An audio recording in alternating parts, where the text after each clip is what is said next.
Last chapter recap. If you not want to listen, then skip 3 minutes. Leon becomes deeply involved in the Stark family's fate while secretly manipulating events around Hydra and S.H.I.E.L.D. He discovers that Hydra is monitoring Howard Stark because they want information about the Tesseract. Leon deliberately allows Hydra to attack the Stark family's home, using the situation to strengthen his relationship with Howard while protecting the family. When Hydra soldiers invade, Howard fights bravely, but poison gas eventually incapacitates the family. Leon orders Groot to eliminate the attackers, and Groot effortlessly destroys more than 50 Hydra soldiers. The Stark family is then secretly taken to safety. Leon later returns to Asgard after learning that his mother, Queen Kathleen, supposedly needs him. Instead, he discovers that his family wants him to marry Hannah, an extraordinary woman connected to the elven race and the Tree of Life.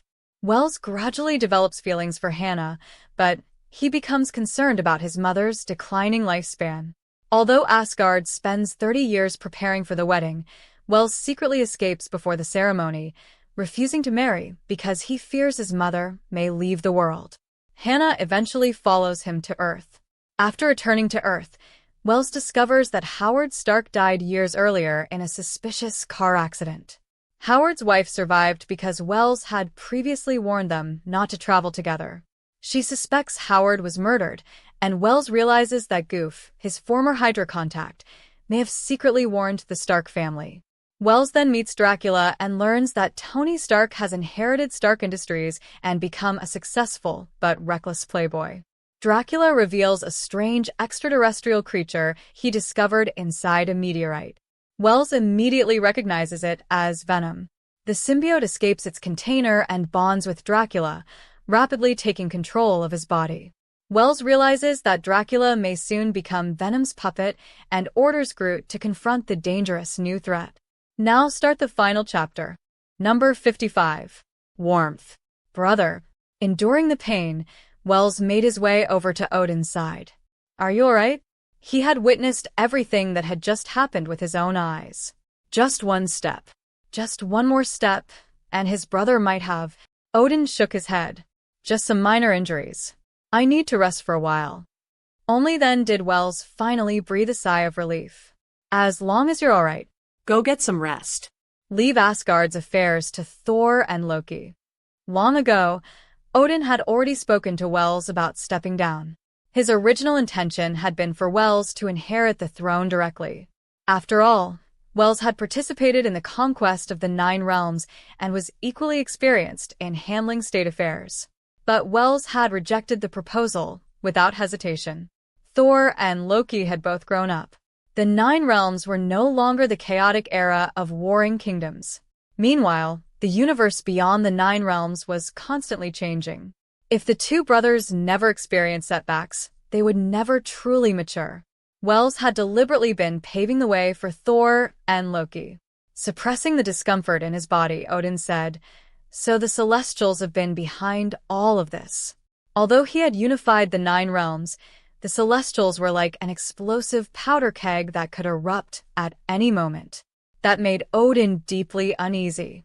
Wells' expression became extremely solemn. One day, we will inevitably fight a decisive battle against the Celestials. Jormungandr had once been one of the most renowned ancient beasts. Yet even it had been mercilessly modified by the Celestials, ending up in such a miserable state. Right now, Wells and Odin might be able to deal with 1 or 2 Celestials. But if large numbers of them appeared, even they would be overwhelmed. Let's go. Odin shook his head. We need to leave immediately. Laufey will probably be back soon. If we run into him now, we'll be at a serious disadvantage. Wells nodded in agreement. That's true. Laufey is definitely not someone to underestimate. Although Odin had spared Laufey before the battle began, Wells knew very well that Laufey was an extremely vindictive man. If he discovered that all 3 of them had been seriously injured, he would undoubtedly pursue them without hesitation. Dark Dragon. Wells looked toward the Dark Dragon lying on the ground. Do you want to come back to Asgard with us? The Dark Dragon was overjoyed and nodded frantically. Yes. I do. For some reason. Whenever the Dark Dragon spoke, Wells always had the urge to punch it. Asgard. You little brat. Inside Queen Catherine's palace, Catherine looked at Wells' battered appearance with obvious heartache. You're not a child anymore, yet you still make this old woman worry about you every single day. When are you finally going to grow up and become more mature? Although Wells hadn't suffered any life-threatening injuries, his body was covered in dozens of wounds, large and small. The moment he returned to Asgard, he came straight to Queen Catherine's palace. Catherine didn't have much time left. Wells wanted to spend as much time with her as possible. Besides, he had run away from the wedding without saying goodbye. The old queen had surely been furious. Wells gave a bitter smile. What do you mean I'm not a child anymore? In front of you, I'll always be your little boy. Wells had grown up by Catherine's side. He knew very well how much she cherished her youngest son. She loved him even more than his elder brother, Odin. Humph. Remembering what Wells had done some time ago, Catherine deliberately put on a stern face. Is Hannah pregnant yet? Wells froze, looking utterly wronged. You have to let us build our relationship first.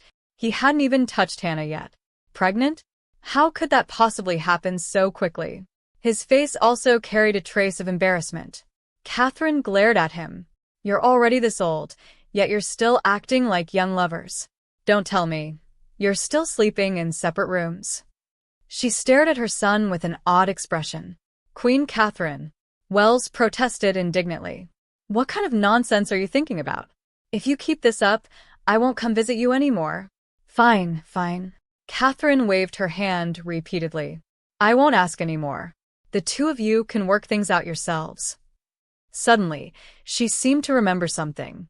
She pulled Wells closer and whispered mysteriously. My son, listen carefully. Hannah was born with a natural spirit body.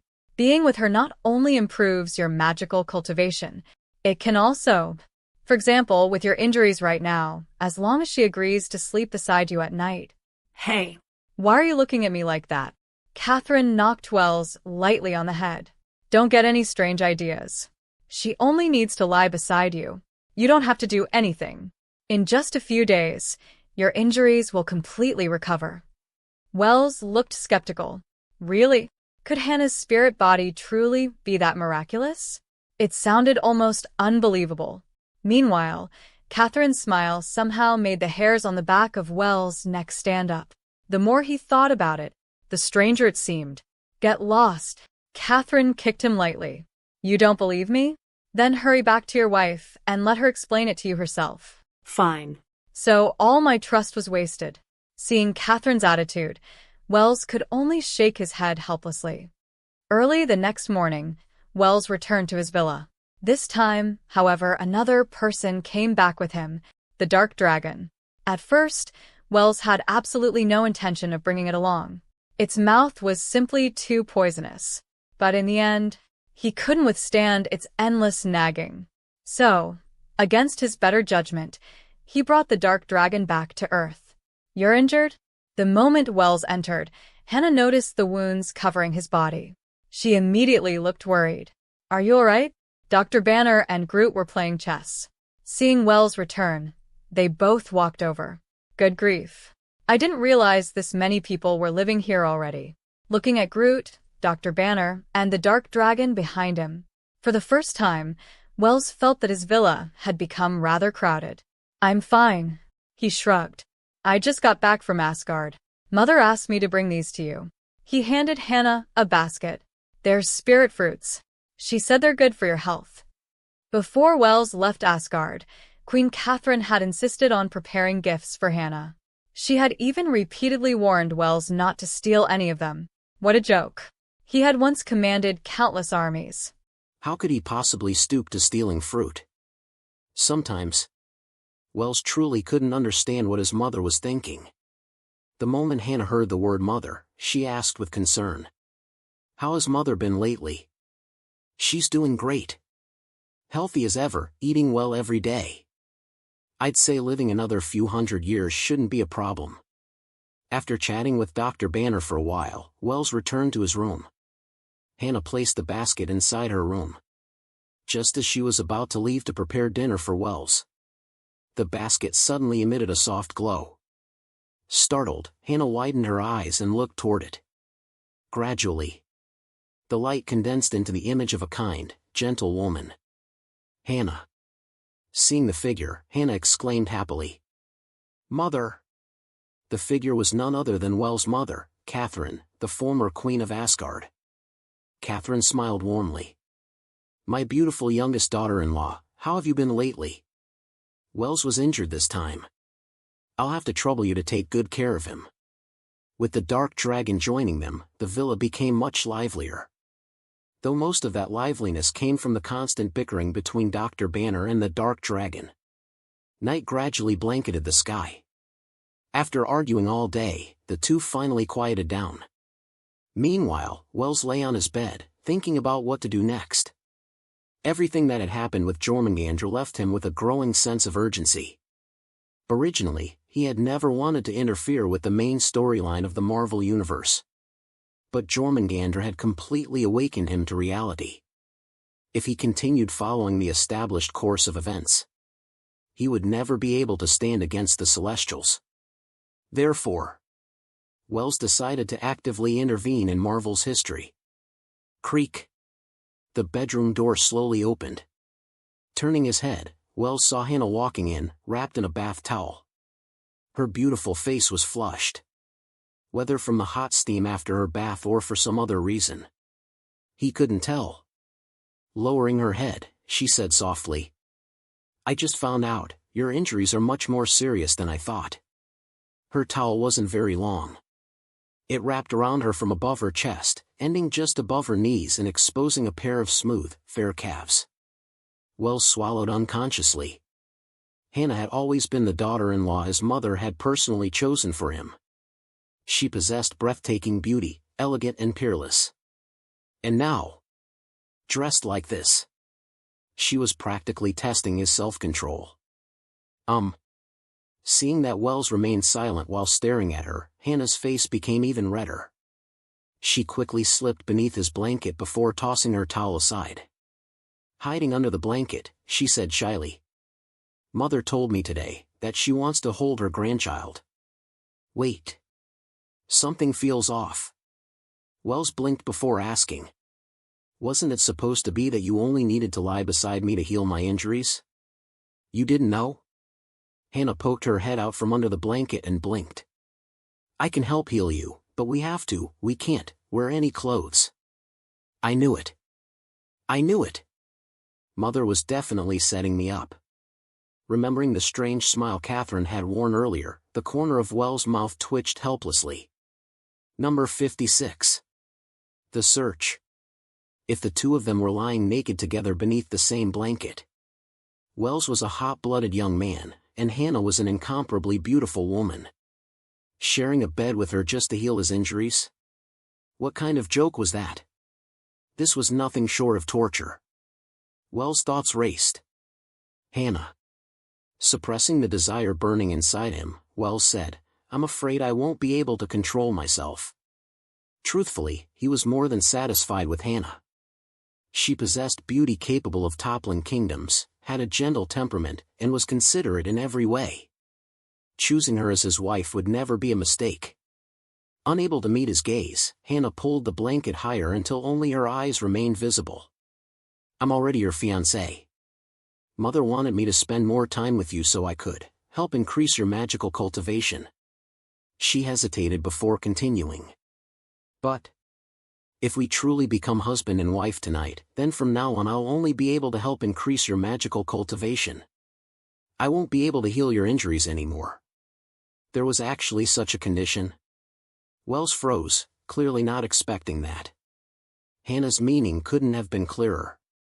If they consummated their marriage tonight, then as a naturally born spiritual body, she would lose her healing ability forever, leaving only her power to enhance his magical cultivation. Then, after a brief silence, Wells said, then I'd rather you keep healing me. Between increased magical power and continuous regeneration, Wells chose the latter without the slightest hesitation. Both abilities were incredibly powerful, but enhancing his magic wasn't particularly important to him. After all, Hannah's current enhancement wasn't nearly as valuable as an infinity stone. If he wanted to grow stronger, collecting the Infinity Stones was still the better option. All right. Hannah's voice carried a hint of disappointment, but she still smiled gently at him. Take off your clothes. I'll heal your injuries. Okay. Wells no longer hesitated. After removing his clothes, he slipped beneath the blanket. Seeing this, Hannah couldn't suppress the smile spreading across her face. She nestled her head tightly beneath Wells' arm, hugged him gently, and peacefully drifted off to sleep. At the first light of dawn, Wells got out of bed early. No one knew what he had endured. An entire night. He hadn't closed his eyes once. The delicate fragrance lingering on Hannah's body had tormented him the whole night. The moment Wells got up, Hannah opened her eyes like a kitten awakening from a light sleep. She smiled warmly as she watched his retreating figure. Although nothing had happened between them yesterday, she knew Wells liked her. Anyone could lie. But that could never lie. A rosy blush spread across Hannah's cheeks as she murmured softly. His Highness's hand seemed to stay. She lowered her head and looked at the soft curves beneath the blanket. Ah! Startled, Hannah hurriedly kicked at the blanket in embarrassment. After that moment, she found herself completely unable to fall back asleep. In the living room, Wells opened the refrigerator and bent down to inspect its contents. Soda. Cola. Mineral water. Milk. Milk? His eyes lit up, and he immediately took out a glass. Oh? At some point, the dark dragon had wandered over. One glance at Wells' bloodshot eyes was enough for it to grin teasingly. So, you were busy all night? It really couldn't say anything decent. Bringing this guy home. Was that a mistake? Wells shot the dark dragon an expressionless glance. You know, the dark dragon continued enthusiastically, completely oblivious, for a girl's first time, you should be gentle with her. Looking at the dark dragon, fully dressed and full of energy, Wells couldn't help asking. You didn't sleep? The dark dragon answered proudly. I'm a dragon. If I want to rest, I only need to enter a period of hibernation. As for sleeping every single day? Sorry, that's something only inferior races do. Excellent. Looks like I've found someone to guard the house. Wells automatically ignored the latter half of the dragon's speech, feeling a little more appreciative of it. The dark dragon continued. I have a feeling Miss Hannah won't be getting up today. Let's eat out. Let's go. Wells cut him off. Come with me. We're going to find someone. The dragon couldn't be allowed to stay idle. Its mouth was simply too irritating. The dark dragon looked puzzled. Who? A mysterious smile appeared on Wells' face. An old man. An old man who's been sleeping for decades. For some reason, something strange happened across the North Sea that day. Every fishing vessel's navigation equipment malfunctioned, leaving countless ships hopelessly lost upon the endless ocean. What exactly are we looking for? Feeling the temperature around them dropping lower and lower, the dark dragon finally couldn't hold back anymore. No ordinary human could possibly survive here. So noisy. Wells replied impatiently. If I tell you to search, then search. Why do you have so many complaints? Ordinary humans certainly couldn't survive here. But Wells' goal this time was to find Captain America. After receiving the super soldier serum, Steve had long surpassed the limits of ordinary humans. He was already a superhuman. According to the original timeline, Captain America still had some time before awakening. However, everything involving Jormungandr had completely changed Wells' way of thinking. If he continued following the timeline step by step, he might never become strong enough to challenge the Celestials. So he had decided to interfere with history. Perhaps only by changing the timeline could he secure even the slightest chance of survival in the future. To avoid attracting attention while searching for Captain America, Wells had blocked every satellite within dozens of miles. He didn't want anyone on Earth to discover what he was doing. Even so, things turned out far differently than expected. Several hours passed, yet there wasn't the slightest trace of Captain America.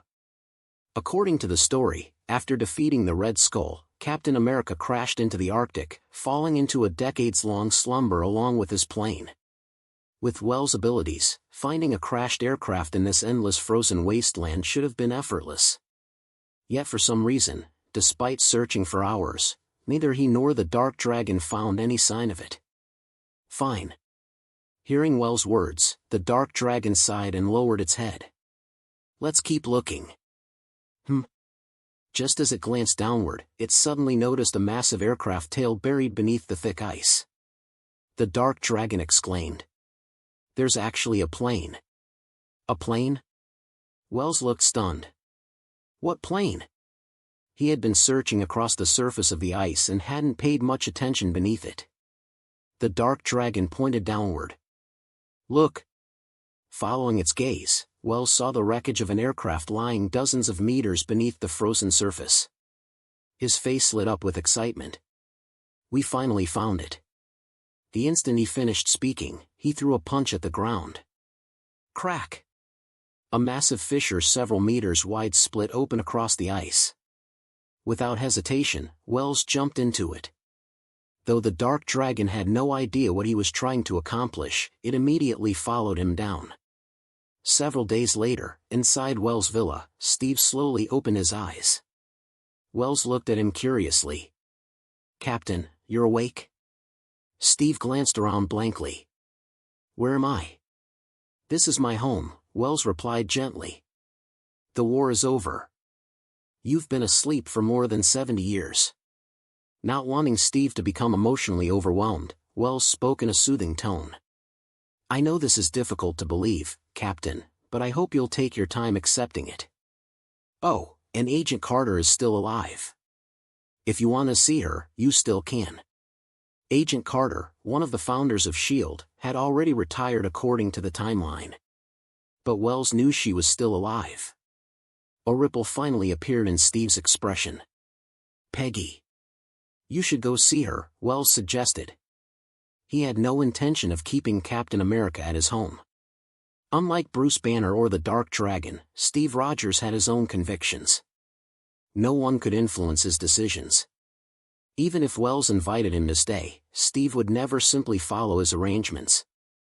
Rather than forcing the issue, it was better to let him leave.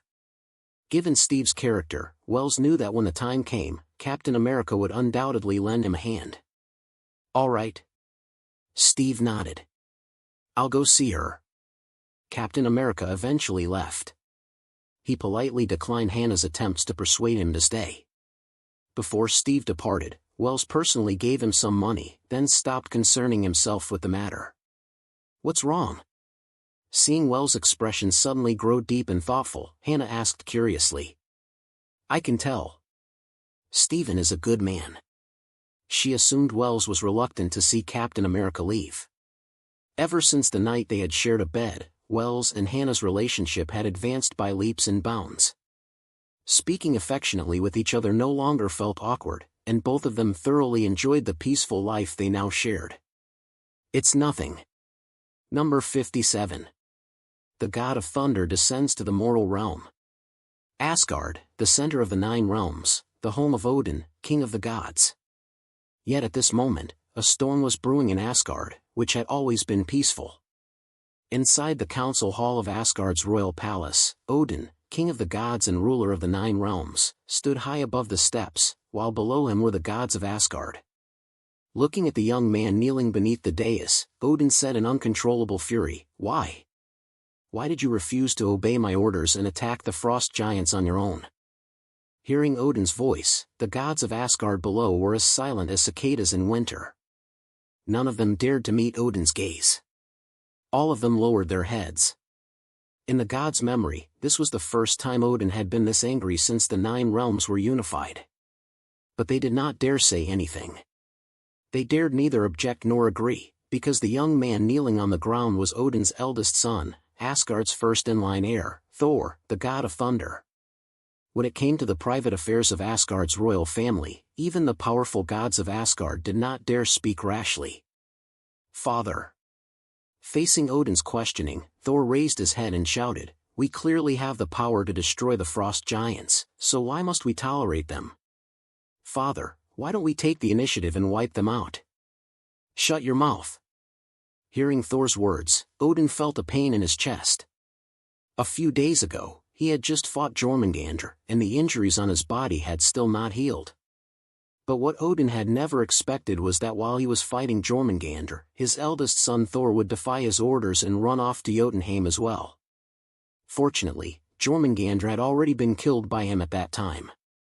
If Jormungandr had not died yet, Odin knew that this son of his would never have been able to leave Jotunheim alive.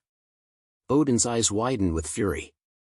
I originally intended to pass the throne to you, but you are far too reckless. If I hand the throne to you now, you will only lead Asgard toward destruction. Odin understood his eldest son's personality very well. In his heart, Thor had never been his first choice for the throne. The one Odin truly favored was his younger brother, Wels. But Wels seemed to have treated the mortal realm as his home. Unless there was something important, he basically never returned to Asgard. That was why Odin had turned his attention to his eldest son. Thor was born with lightning. In Asgard's history, this was also a top-tier talent. On top of that, the former king, Bor, also liked him very much, so he had been established as the heir since childhood. Over the years, Thor's path had been smooth. He had never experienced any major setbacks. But to rule the 9 realms, relying only on the prestige of one's father was not enough. But, Thor said stubbornly, I believe what I did was right. Because of your cowardice, the 9 realms are now being plunged into misery. What do you know? Odin narrowed his eyes, and a powerful force spread through the great hall. Odin slightly clenched his right hand, and the hammer behind Thor instantly flew into his grasp. Feeling a power inside his body that he had not sensed in a long time, Odin stretched his waist. Whoosh! A flash of white light streaked past, and Odin, who had been standing on the steps, appeared beside Thor.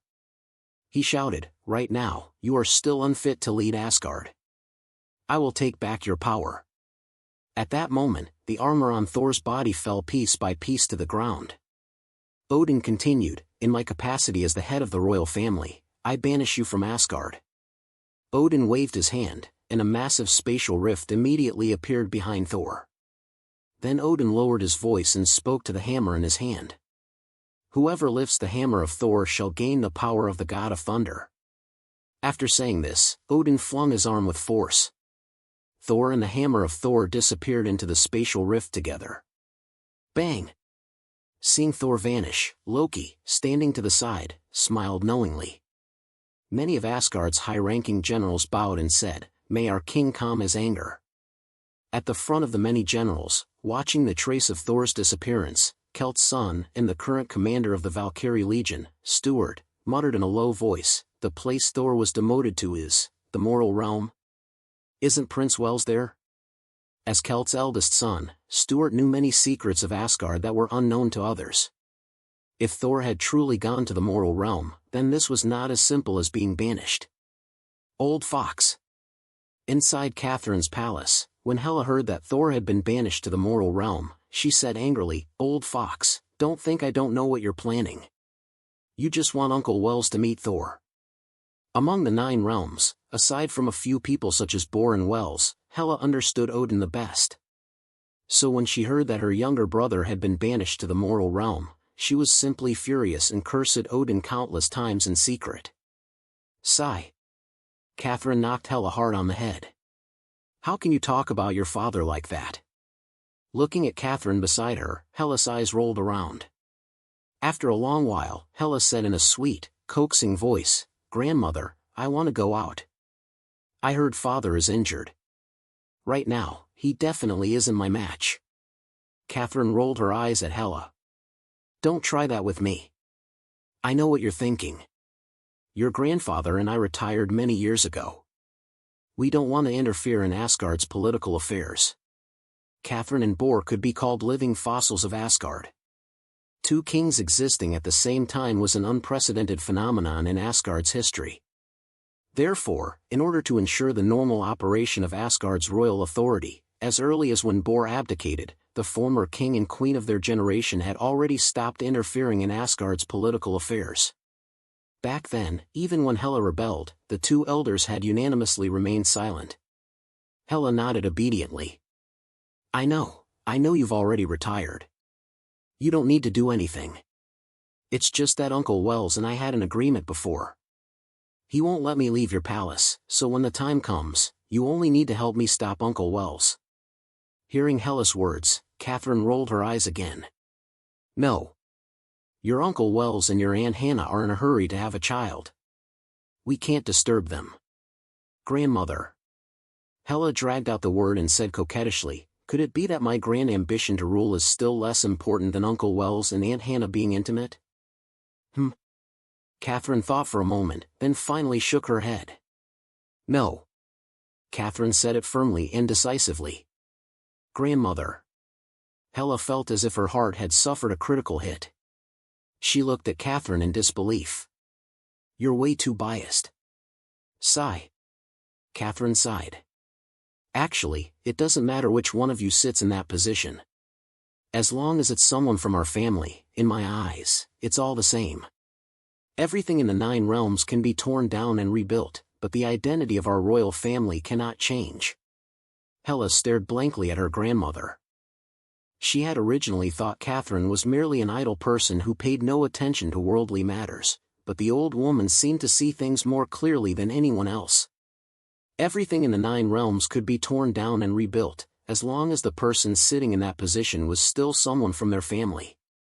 Those 2 sentences were deeply imprinted in Hela's heart. Stop spacing out. Catherine knocked Hela on the head again. During this time, we'll make some little clothes. When your Aunt Hannah gets pregnant in the future, she'll be able to use them. Although Catherine's cultivation was inferior to Hela's, in her era, many heroes stood side by side across the 9 realms, and Asgard was only one powerful force among them. But by the time Hela truly grew up, through the efforts of Wells and Odin, Asgard already had the strength to annex the 9 realms. The eras were different, and the perspectives of the two were also vastly different. Achoo! Wells could not help but cough. For some reason, he kept feeling that someone was thinking about him today. What's wrong? Hannah touched Wells's forehead, then said, Did you catch a cold? Wells smiled strangely. How could I possibly catch a cold? Compared to the humans of the mortal realm, Wells was a god who lived in myth. How could he possibly catch a cold? Boom! At that moment, a dazzling meteor streaked across the sky. Wells narrowed his eyes. Has my dearest eldest nephew arrived? Calculating the time, Thor should indeed be arriving in the mortal realm around now. Wells had already planned for this long ago. Wells kept his eyes fixed on the sky until that white light disappeared. Only then did he mutter in a low voice, They're gathered. They're almost all gathered now. Iron Man Stark, Captain America Stephen, the Hulk, Thor, the God of Thunder, and Black Widow, whom Wells had met once before. Among the 6 members of the original Avengers, 5 had already revealed their traces. Wells knew that the time when the heroes of the first Avengers would assemble was no longer far away. Your Highness. Groot's voice came from outside Wells's door. It seems someone from Asgard has arrived. Should I lead him here? No need. Wells replied, It's my eldest nephew, Thor. We don't need to bother with him. Number 58. The Seal at the North Pole. After Thor, the god of thunder, entered the mortal realm, his elder brother would seal away his divine power. At this moment, he was nothing more than an ordinary man, and he would no longer be able to lift that hammer of Thor. However, Thor would also gain fortune from disaster. During this calamity, Thor would come to know Jane, and this woman would continue to influence him for many years. Wells was very clear about everything that would happen next in the future. But this time, he did not want to disturb Thor. He could harden his heart and interfere with Captain America Stephen's timeline. But Thor was still his eldest nephew, the only biological son of his elder brother, Odin. Wells did not want to interfere with Thor. All right. Hearing Wells's words, Groot replied from outside the room, Then I'll go take a look, just to make sure nothing happens to Thor. At present, a large group of powerful beings had gathered in Wells's villa, Groot of the Flora Colossus race, the Hulk, and the direct descendant of the Dragon God Nidhogg, the Dark Dragon. When there was nothing going on, the few of them were usually very bored. Seeing someone from Asgard arrive in the mortal realm, Groot was naturally extremely happy. Groot was also very close to the other members of Asgard's royal family. Back then, Odin had bestowed a divine blessing upon him, allowing him to speak. Although tens of thousands of years had already passed since that favor, Groot still remembered it deeply in his heart. That's fine. Wells thought for a while, then nodded. But don't make a move. Just watch quietly. In his time spent with Jane, Thor would understand many things. He would also come to understand the principle of sacrificing himself to protect his companions. Only after this trip to the mortal realm could Thor truly be considered grown up. That was why Wells did not want Groot to stop this matter. Although he did not understand what Wells was truly thinking, Groot still replied respectfully, "All right. I understand." After saying this, Groot turned and left, while Wells also sank into deep thought. Thor has come to the mortal realm. As Thor's aunt, Hannah also had some thoughts in her heart. She came up behind Wells and wrapped both arms around his neck. We could invite Thor back and treat him to a meal. At this moment, Hannah was wearing a thin ice silk nightgown. She rested her head on Wells's shoulder, and a fragrant breath spread from her lips.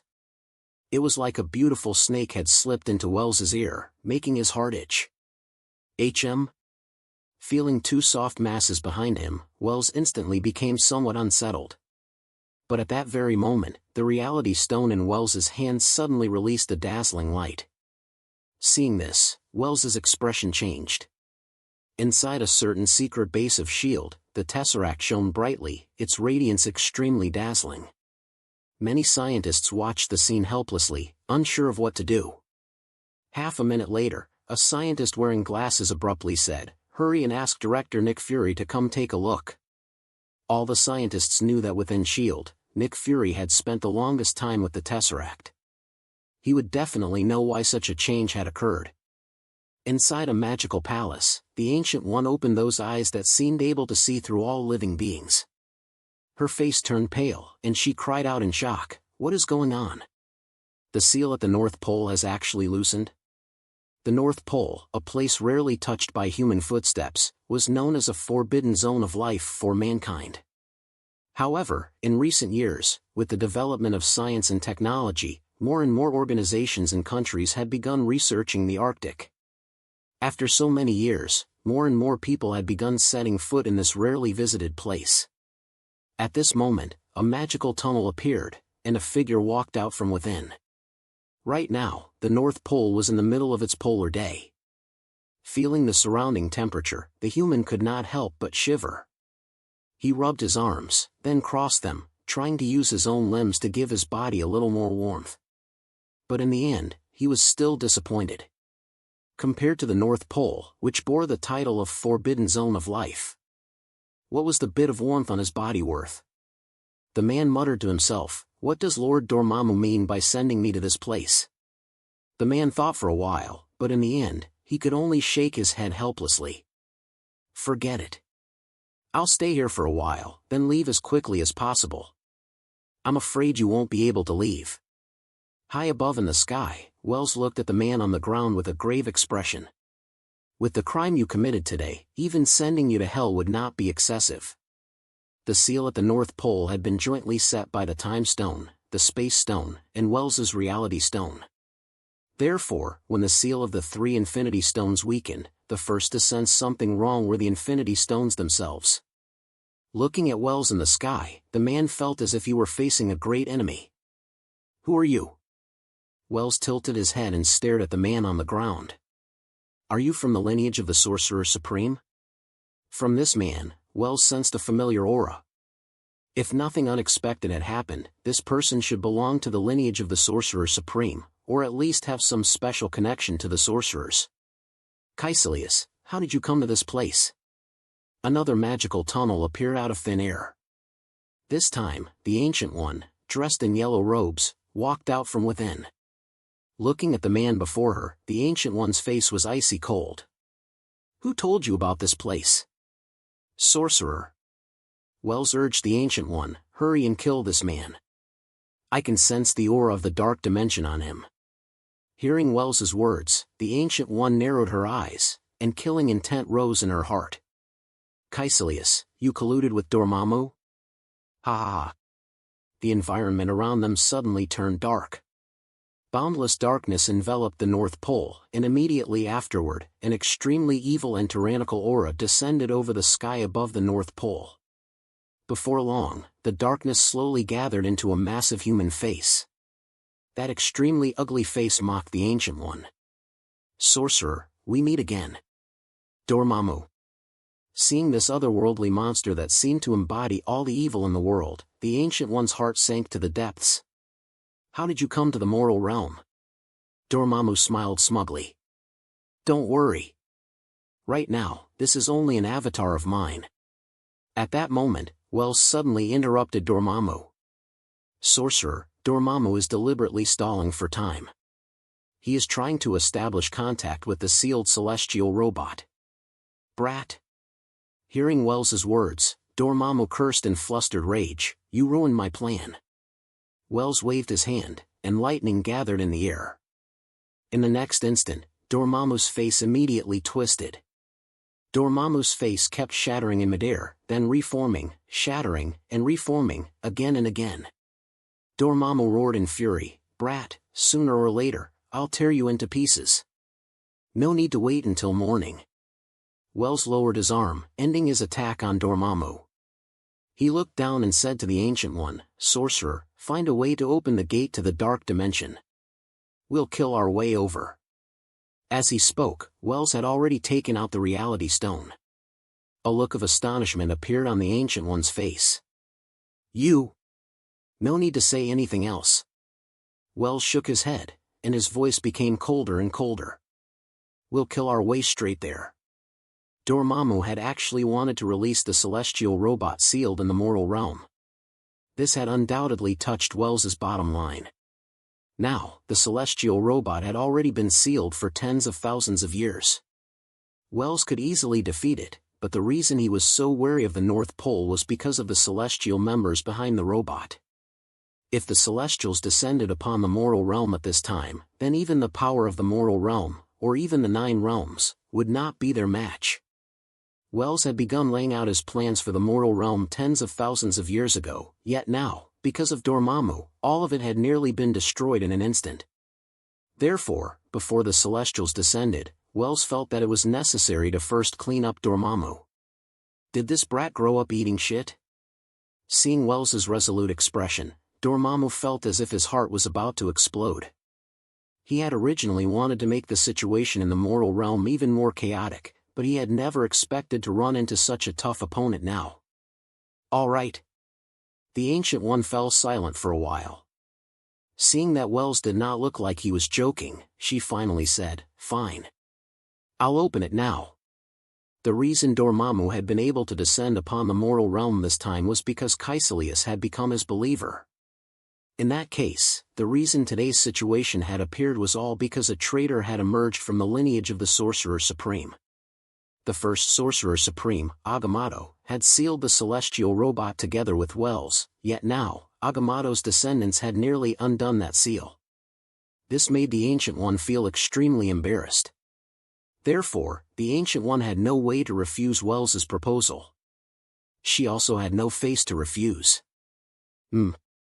Wells twisted his body, and the domineering aura around him instantly surged upward. Crack! Crack! The ice sheets of the North Pole continued to shatter under Wells's power. Even the air seemed to grow several degrees colder. Wells was not afraid of Dormammu. Magic could defeat magic, but his own strength was not weak either. With the Reality Stone, the Ancient One, and the Time Stone in the Ancient One's possession, even if they went to the Dark Dimension, Wells was confident he could defeat Dormammu. He. Seeing this astonishing scene, Dormammu's expression changed slightly. He laughed dryly and said, "Misunderstanding. Actually, this is all a misunderstanding." Number 59. The Seal at the North Pole, Part 2. Wells stared blankly at the enormous face in the sky. I'm ready to fight to the death, and this is what you give me? At that moment, an absurd feeling rose in Wells's heart. Not only did Wells have no idea what Dormammu was doing, even the Sorcerer Supreme was staring at Dormammu with a puzzled expression. I only wanted to stir up a little trouble in the mortal realm. Dormammu forced a smile and said ingratiatingly, "There's no need for you to come to the dark dimension. I'm not exactly a clean person, and that place is quite messy. Very messy." As the ruler of the dark dimension, Dormammu's mastery of magic had already reached an unprecedented level. But over the years, just the Time Stone and the Ancient One alone had made it suffer plenty. Now, with the Reality Stone added into the mix. Even as powerful as Dormammu was, it did not want to face this unknown danger. Caecilius widened his eyes as he looked up at Dormammu in the sky. At that moment, the faith in his heart collapsed. Dormammu, the so-called omnipotent Dark Lord, was actually this kind of bizarre creature. Stir up trouble? Wells raised an eyebrow, anger showing on his face. Do you even know what's sealed beneath this place? It's a celestial. One of the celestials who roam the universe. As the Lord of the Dark Dimension, Wells did not believe Dormammu had never heard of the name Celestials. What? In the sky, Dormammu's mouth opened extremely wide, and its voice trembled uncontrollably. The powerful being beneath this place is one of the Celestials that has existed since the beginning of the universe? Dormammu stared blankly at the ground, its eyes filled with fear. Looking at Dormammu, Wells silently put away the Reality Stone in his hand. You didn't even know what was buried down there, and you still wanted to break its seal? Hearing Wells's words, Dormammu defended itself. I thought there was only some unknown ferocious beast underground. Wells ignored Dormammu's excuses. His tone grew heavier as he continued lecturing it. If you released it, the first person it killed after coming out might be you. Brother Dormammu, you really need to be more careful. Oh.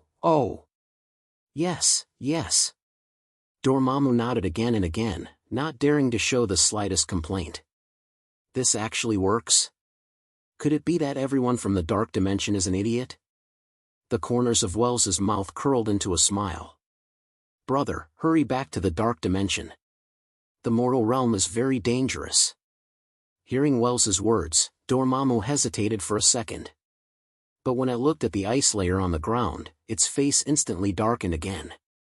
Dormammu hurriedly said, Yes, you're absolutely right.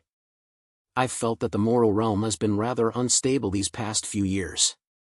I'll come back another time. After saying that, Dormammu's figure began to fade. Seeing this, Wells kindly reminded it again, Brother, take your lackey with you too. Caecilius' expression changed, and he stared at Wells with a face full of resentment. Oh! A stream of air descended from the sky and directly carried Caecilius upward. At that moment, Dormammu's voice came again. This guy almost got me killed. This time, I'm definitely going to teach him a proper lesson. Good. You definitely can't let him off. Wells waved at Dormammu, then said with a smile, Brother, come visit often in the future. The Ancient One looked at Wells in silence. For a moment, she truly did not know what to say. Heh. A mechanical roar sounded from beneath the ice. You cannot keep me sealed forever. When the day I break free comes, I will contact the Celestials and wash this planet in blood. The robot. The low-level robot created by the Celestials had already awakened. Wells's heart stirred, and his expression instantly turned extremely ugly. It seemed he had still underestimated this low-level robot. From beneath the ice, the robot's voice came again. Don't think about strengthening the seal. It's useless. The same method cannot be used on me a second time. Fine. Wells's face was cold as he said in a low voice, When the day you break free comes, I'll destroy you with my own hands. That way, our tens of thousands of years of friendship won't have been in vain. Since it was now an undeniable fact that this robot would break free, Wells's heart quickly calmed down. When soldiers came, he would block them. When water came, he would cover it with earth. Instead of living every day in fear and unease, it was better to adapt to whatever came. Tens of thousands of years had passed. He was no longer the Wells of the past. After that, Wells no longer paid attention to the robot. He turned to the Ancient One and said, "Sorcerer, in the future, I'll need companions who can fight alongside me. I hope you'll be sure to help me." The Ancient One was a mage who could not be ignored. In the mortal realm, she was also one of the few people Wells could try to recruit. According to the original timeline, the Ancient One would die a few years later. But Wells was currently lacking companions, and he did not want the Ancient One to repeat her fate. So Wells wanted to change the Ancient One's destiny and turn her into a sharp weapon against the Celestials in the future. All right. Thinking of the powerful enemies who might destroy the mortal realm in the future, the Ancient One agreed readily. "In the future, I and the lineage of Sorcerer Supremes behind me will definitely lend you our strength." Hearing the Ancient One's promise, a hint of a smile appeared on Wells's face. "With those words from you, I can finally feel at ease." By the time Wells returned to the villa, it was already noon the next day. Dr. Banner, Groot, and the Dark Dragon were playing poker. Seeing this scene, Wells smiled and said, "Yo, playing cards?" These three guys were really leisurely. He worked hard every day for this household, while Hannah cooked for them every day. As the owners of this villa, he and his wife seemed to be working even harder than the people staying here for free. Seeing Wells return home, Groot and the other two stood up at the same time. Groot's eyes darted around. Soon, an idea came to him. "Boss, I've already found out about Thor's situation. He was just caught by people who thought he was mentally ill. His life isn't in danger." Wells nodded slightly. He still cared about the safety of this eldest nephew of his. However, Wells emphasized to Groot once more, "Don't interfere in Thor's affairs. When he recovers his divine power and picks up Mjolnir again, bring him to me." "Yes." Groot proudly glanced at Dr. Banner and the Dark Dragon, then quickly turned and left. A moment later, the Dark Dragon hurriedly said, "Your Highness, if you're going out, just tell me. Nothing else aside, when it comes to speed, I'm one of the best in the 9 realms." After being ridden by Wells a few times, the Dark Dragon had already subtly accepted this fact. Very good. Not only could the Dark Dragon guard the house, it could also serve as a mount. Riding it outside would definitely look incredibly cool. Wells's gaze swept over the Dark Dragon, then he silently looked at Dr. Banner. Dr. Banner scratched his ears and cheeks. After thinking for a long time, he grew so anxious that his body was about to turn green, but he still could not figure out what he could do for Wells. Dr. Banner let out a dry laugh. "You must not have seen Hulk in a long time, right? How about I invite him out? Doctor. Seeing Dr. Banner's body starting to turn green, Wells quickly persuaded him. "I was just joking. There's no need to take it seriously." "What a joke. If Hulk were summoned, wouldn't he tear down his villa?" Wells did not want to see that violent maniac who loved demolishing homes. Wells said to the Dark Dragon and Dr. Banner, "You two continue. Don't mind me." Although he said that, how could Dr. Banner possibly continue playing cards? The two of them returned to their rooms in low spirits. A teachable child indeed. Seeing the two of them leave, Wells smiled knowingly. "Wells, you're back." At that moment, Hannah also walked out of the room. She wore a pale yellow plaid dress that revealed her flawless figure. Her long, glossy black hair was tied into a ponytail, making her look heroic and spirited. Wells's mind stirred, and a mouthful of fresh blood surged straight to his lips. He said weakly, "I encountered a powerful enemy today. He actually beat me into serious injury." Number 60. Teaming up. More than 10 days later, Wells was playing poker in the villa with the Dark Dragon and Dr. Banner. Just when Wells was about to lose, Groot rushed over in a flurry. "Your Highness, something terrible has happened." Wells quickly put down the cards in his hand. He picked up the cup of water on the table and handed it to Groot. "Don't rush. Take your time and tell me." Wells knew that Groot had been watching Thor these past few days. For Groot to be this anxious now, could something have happened to Thor? The dark dragon also hurriedly threw away the cards in his hand. He quickly stood up and comforted Groot. "Don't worry. With His Highness Wells here, the sky won't fall." Without realizing it, the dark dragon had become more and more skilled at flattering people. Seeing that both Wells and the dark dragon had folded, Dr. Banner looked at the 2 kings and 4 twos in his hand and gradually fell into deep thought. Gulp! Gulp! Groot picked up the cup of water without hesitation and drank it heartily. In just a few seconds, Groot completely emptied the cup. Then Groot wiped his mouth. "Your Highness, do you know about the Destroyer armor?" "Of course I do." Wells nodded without denying it. "That is a suit of armor my elder brother created, combining magic and technology. It was originally meant to be used against the Celestials." Wells was also a smart man. He immediately understood what Groot meant. The Destroyer armor was a weapon Odin had created to deal with the Celestials, and its destructive power was extraordinary. Wells said in surprise, "Loki took out the Destroyer armor to deal with Thor?" In the original timeline of Thor, the Destroyer armor was merely an ordinary collection piece in Odin's vault. As long as Thor could regain his divine power, he could easily destroy the Destroyer armor. But as the timeline changed through a strange twist of fate, the Celestials had become Odin's greatest concern. Because of that, Odin had secretly strengthened the power of the Destroyer armor. This Destroyer armor, which combined magic and technology, had become a true killing machine, and its power was hundreds of times stronger than before. "Yes." Groot caught his breath, then nodded heavily. "Yes. Thor doesn't seem to be a match for the Destroyer armor. Should we interfere?" "Of course." As Thor was his eldest nephew, Wells did not dare be careless in the slightest. He said urgently, "I'll go take a look right now." Seeing Wells's impatient expression, the dark dragon stepped forward. "Your Highness, I'll take you there. I'm fast. I can help too." Dr. Banner threw down the cards in his hand and immediately stood together with the dark dragon.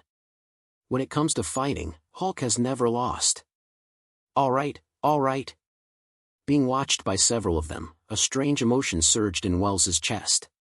He clenched his fist and said loudly, "We'll go together." Screech! 2 red beams shot out from the pupils of the Destroyer armor. At this moment, Thor was already exhausted. He struggled to leap backward, and the hammer of Thor in his hand flew out.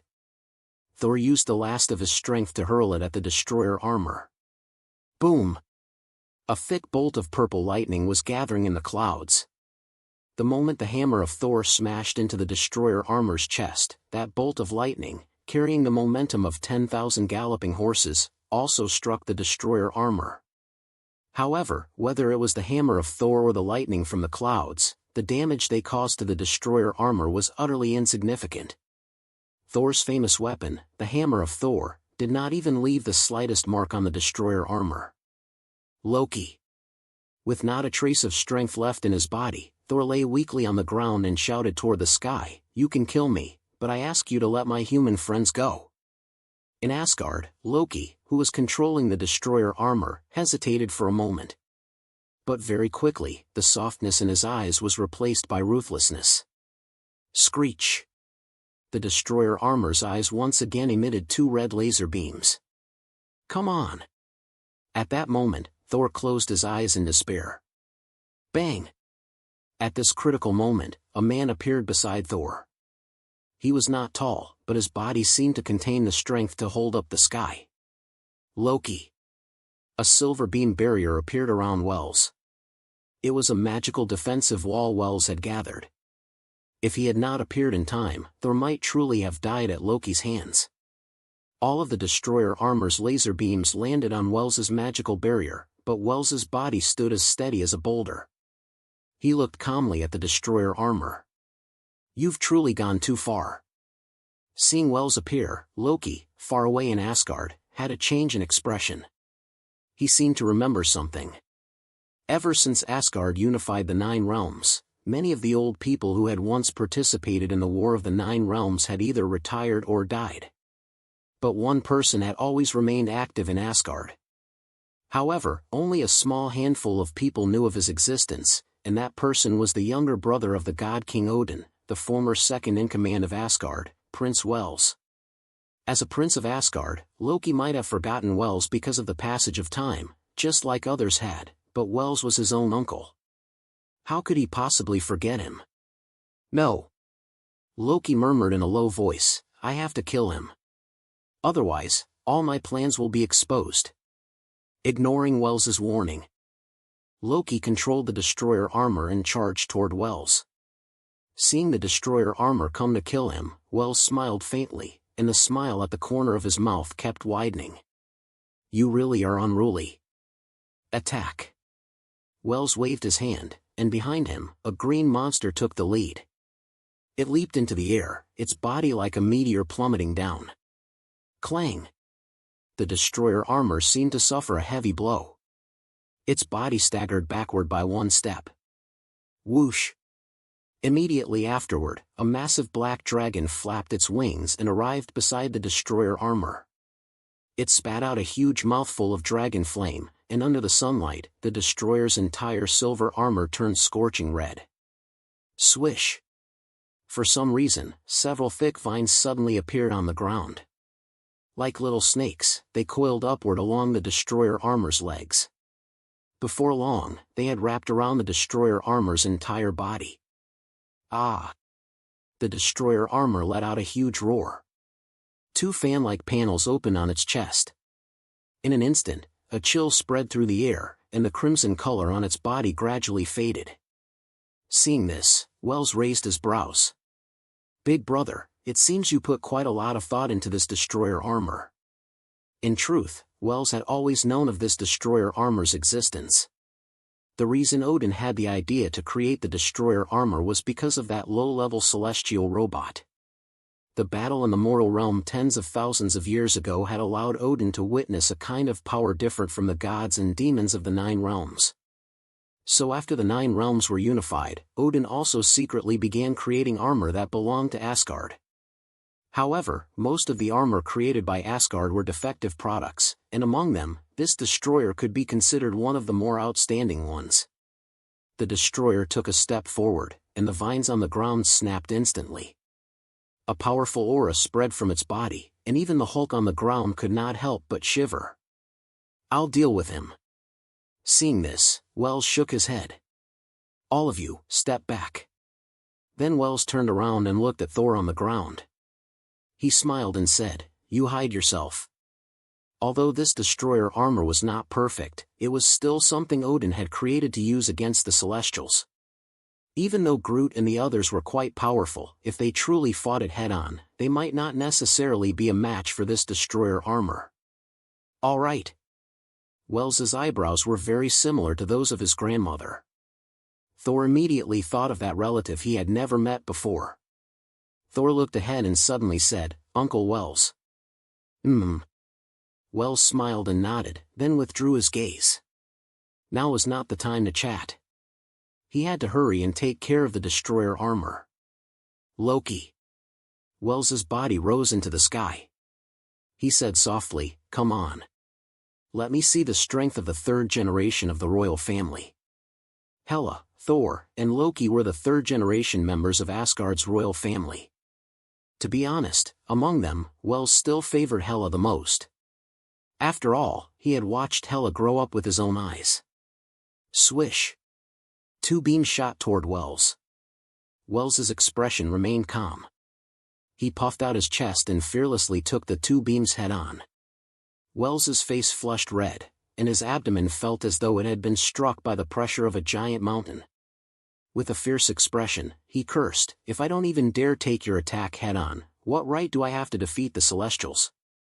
Wels straightened his back again, and the surging power in his body rushed directly toward the destroyer armor ahead. Bang! A visible ripple rolled through the sky. Under this strike, the destroyer armor finally collapsed to the ground, its mountain-like body smashing through many houses below. Uncle Wells. Seeing this scene, Thor widened his eyes. He's really strong. Number 61. Trouble. Ha!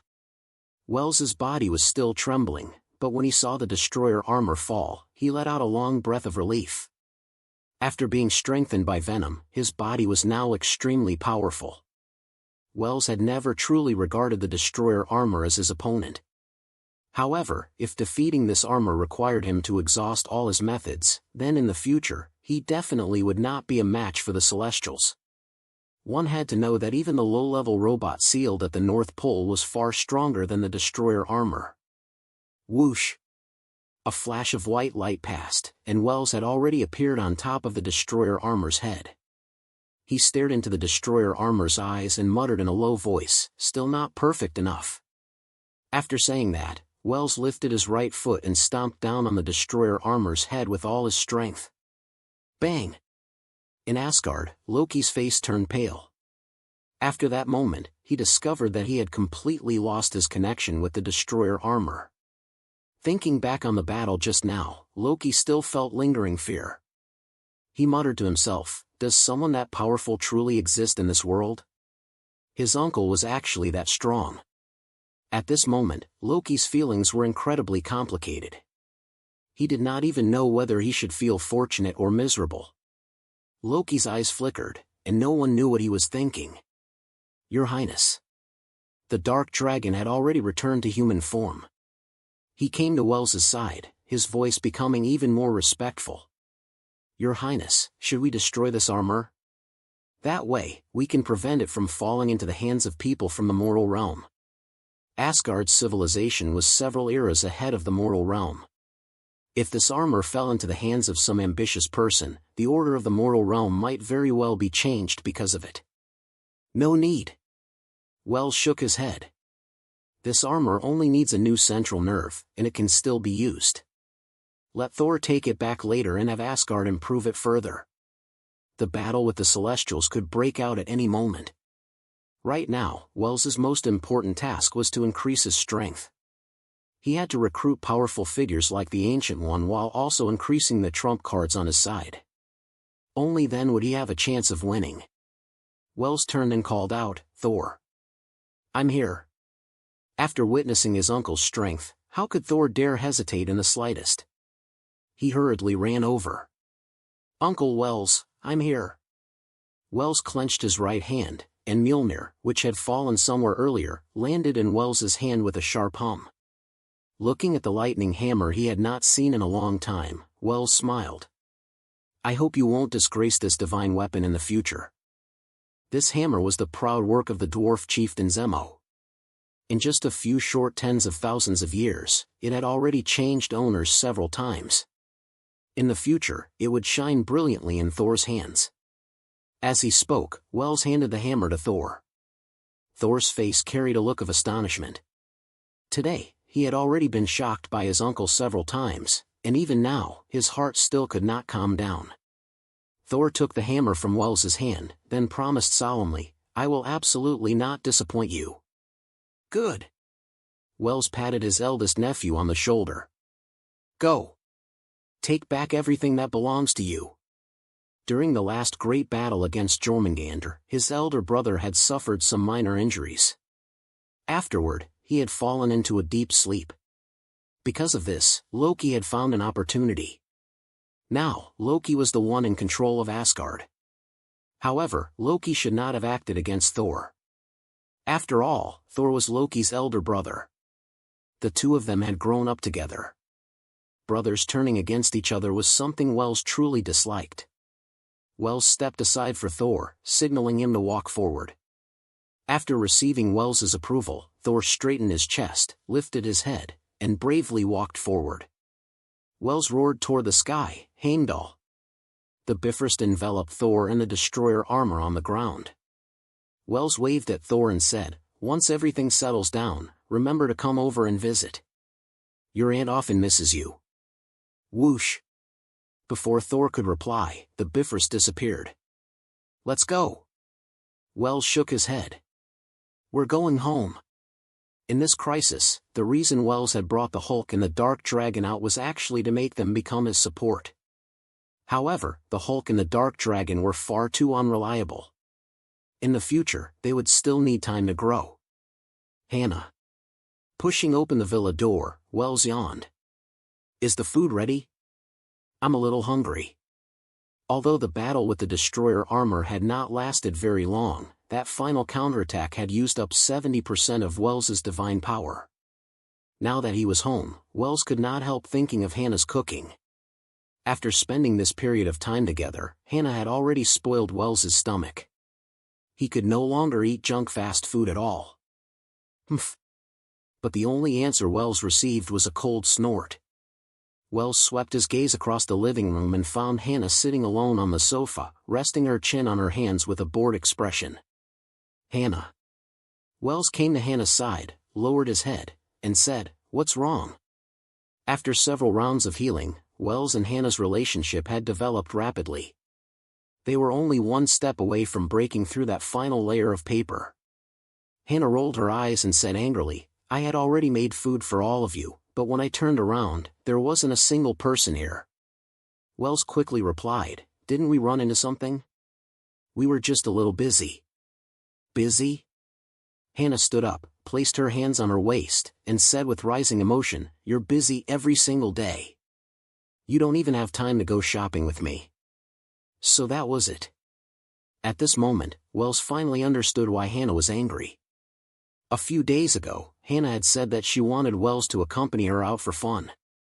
However, Wells had been busy thinking about how to deal with the Celestials, so he had tactfully refused her.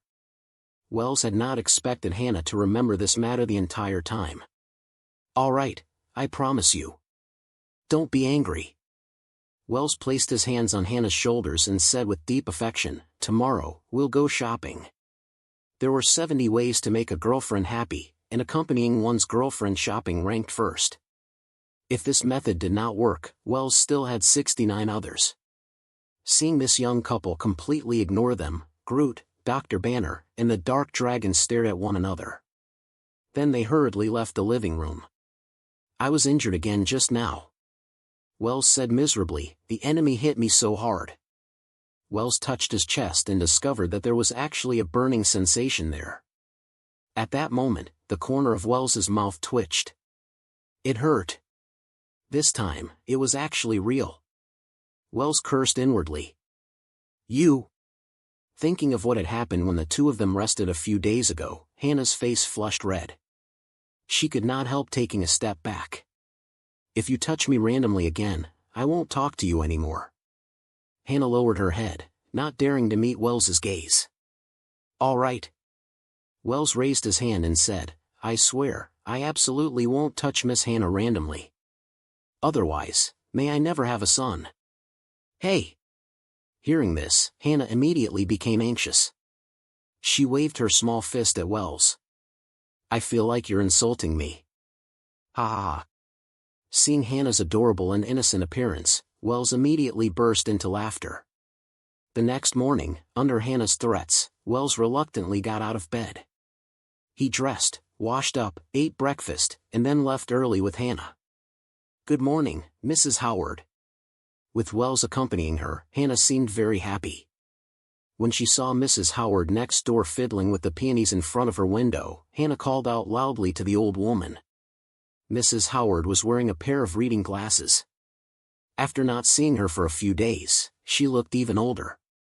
However, when she saw Wells and Hannah, the old woman still waved at them. "I haven't seen Stark in a while." Looking at Mrs. Howard's back, Wells murmured to himself, "I wonder what he's busy with." Among the 6 original Avengers, Wells had already met 5 of them. As for the remaining Hawkeye, Wells felt there was no longer any need to meet him. Because Hawkeye was simply too weak.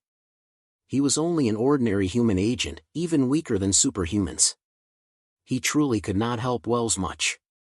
"Let's go." Hannah held Wells's arm, and a blissful smile spread across her stunningly beautiful face. Although Hannah had been in the mortal realm for some time, she had not really gone anywhere. It was no wonder she would be angry with Wells. Ever since she came to Wells's villa, she had been taking care of Wells every day like an old maid. Just as Wells and Hannah were chatting, a blue Chevrolet stopped beside Hannah.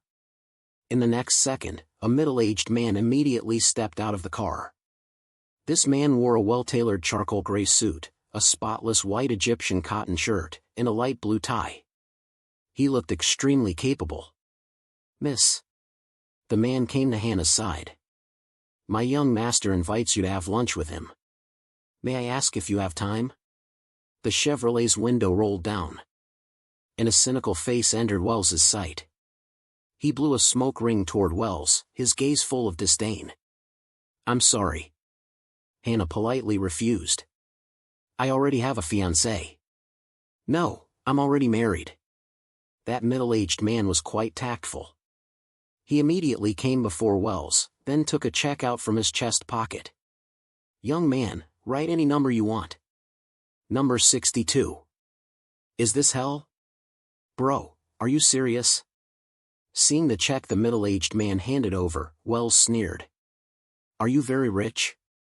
The middle-aged man thought Wells did not believe the check was real, so he nodded heavily. "Of course. Our family's strength far exceeds your imagination." Wells could not help but shake his head. He realized that he and this middle-aged man were not on the same wavelength at all. Would Wells ever lack money?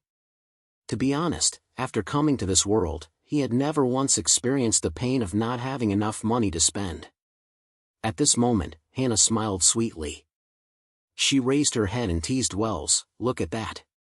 There are plenty of people who want to pursue me. Back in the Elf clan, people came to propose marriage to the Grand Elder every day. It's not like nobody wanted me. Back then, someone even ran away from the wedding." Hannah looked puffed up with anger. Clearly, she was still brooding over Wells running away from the marriage back then. As for his own escape from the wedding, Wells knew that to Hannah, it was something that had made her very unhappy. After all, the commotion back then had been enormous. It seemed as though the entire 9 realms had been waiting for that day to arrive. As the person at the center of the storm, Hannah should have been the woman envied by every woman in the 9 realms. But Wells leaving without saying goodbye had probably affected her reputation as well. Wells did not dare say too much to Hannah about this matter. He could only follow her words and say, "Back then, it was my fault. I nearly missed out on a woman as virtuous, beautiful, intelligent, and capable as you." Wells said several compliments in one breath. Hannah narrowed her eyes, and the smile on her face grew deeper and deeper. "Young man." The check froze in midair. The middle-aged man suppressed the anger in his heart and forced a smile that did not reach his eyes. "Don't make yourself pay for this choice with your life. Perhaps decades from now, you will regret the decision you made today." The middle-aged man's voice carried a deep threat. Clearly, this person was not as simple as he appeared. Wells inwardly scoffed at the middle-aged man's intimidation. However, he still took the check from his hand. Then, with swift strokes, he wrote several large zeros on it. After that, he handed it back to the middle-aged man very politely. The middle-aged man took the check, then lowered his head and scanned it. Ones, tens, hundreds, thousands, 10,000, 100,000, 100,000,000, 1,000,000,000. Seeing the number on the check, the middle-aged man's expression changed. He stared into Wells's eyes and said, "You're not messing with me, are you?" Smack. Wells slapped the middle-aged man across the face. "Who the hell is messing with you? What makes you think you're qualified for me to mess with?" At this moment, Wells could no longer hold back. If Hannah had not been beside him, it would definitely not have been as simple as one slap. It would have been a scene of brains bursting apart. "You!" The middle-aged man was beaten until stars swam before his eyes. Only after quite a while did he accept what had happened. He pointed at Wells and said, "You actually hit me? Do you know who we are? Get lost." Wells said coldly, "If you don't have the ability, don't act so damn arrogant in front of me. Even I wasn't as arrogant as you back then." Wells tilted his head, already shifting his gaze to the young man inside the car. "You!" The young man looked like a spoiled rich brat. His expression changed. You will definitely regret what you said today. Go. The young man said to his butler, "We're leaving." After receiving the order, the middle-aged man widened his eyes and looked at Wells, as if he wanted to carve Wells's appearance into his heart. The blue Chevrolet quickly drove out of Wells's sight. Watching the car leave, Hannah felt a little worried. Will he cause trouble for us? Hannah had lived in the elf clan for many years, so her nature had naturally followed that of the elves. She did not like conflict, and her heart was as pure as a lotus flower. Wells shook his head indifferently. Most likely, he was just saying a couple of harsh words to save face. In truth, Wells was only comforting Hannah. Because no matter how extraordinary that young man's background was, and no matter how powerful his family's influence might be, that person could not threaten Wells. Wells had already made arrangements in the mortal realm many years ago.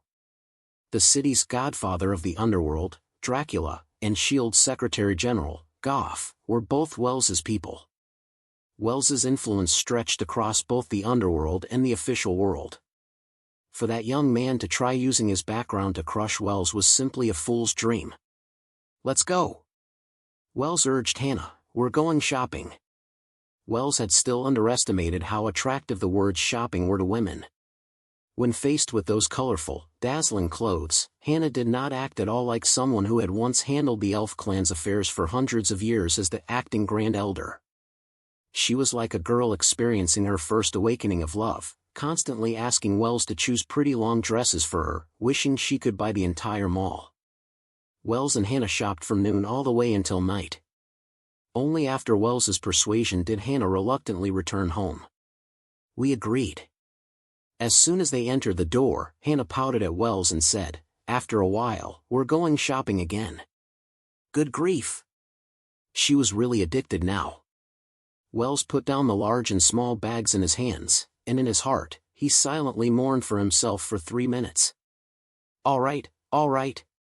Wells could only sigh. Everything will go as you wish from now on. It's getting late. Wash up and sleep. They had shopped from morning until now. If not for Wells's extraordinary stamina, he really might not have been able to endure it. Hannah nodded with a smile on her face. Very soon, the two of them simply washed up. Hannah, wearing a nightgown, lay in Wells's arms. Seeing that Wells did not fool around, she soon entered dreamland. A few hours later, a group of masked criminals quietly broke into Wells's villa. However, the very first second their feet stepped into the villa, Wells opened his eyes. Hannah's mouth was slightly open. No one knew what kind of beautiful dream she was having, but at this moment, charming dimples hung on her face. Wells pulled out the arm Hannah was using as a pillow, then carefully climbed out from under the covers. Afraid of waking Hannah, Wells muttered softly, "Petty thieves." In the living room, several masked criminals also moved as if walking on thin ice, afraid that they would wake the owner of this house. Ding! The lights in the living room instantly lit up. Wells sat on the sofa, and behind him stood the Dark Dragon, Groot, and Dr. Banner. Seeing the lights suddenly turn on, the masked criminals were startled. They immediately huddled together and pointed the daggers in their hands toward Wells and the others. Looking at the daggers in their hands, Wells found it amusing. He said to those petty thieves, "Who do you work for? Don't you know this place is a forbidden zone?" As the city's godfather of the underworld, Dracula had already given orders to his subordinates many years ago. Within a 3-kilometer radius of Wells's villa, no underworld personnel were allowed to set foot. Over the years, public security nearby had always been very good. The residents here all credited the police for it, unaware that it was the deliberate demand of the old bat, Dracula. "Boss," one of the masked criminals whispered, "it seems they don't have as many people as we do." The masked criminals looked and realized it was true. They had 6 companions, while only 4 people lived in this house. Oh? Seeing these petty thieves eager to try, Wells could not help but laugh. These fools probably still did not know what kind of place they had come to. Wells turned his head and said to Dr. Banner and the other 2, "Scare them a little." All right. Groot had spent the longest time with Wells, so he had always understood Wells's thoughts very well. Groot immediately transformed into his true form. His gemstone-like eyes stared curiously at the masked criminals ahead like a curious baby. This. The masked criminals were shocked, their eyes filled with terror. The dark dragon thought for a moment, then his head instantly transformed into a ferocious dragon head. The dark dragon's true body was far too massive. If he revealed it, Wells's villa would probably be destroyed. Seeing that the two companions beside him had already transformed, Dr. Banner wanted to call Hulk out, but no matter how he called, Hulk refused to appear. Dr. Banner suddenly had an idea. He said to the criminals in front of him, "My name is Bruce Banner. Have I come to hell? Are they all demons?"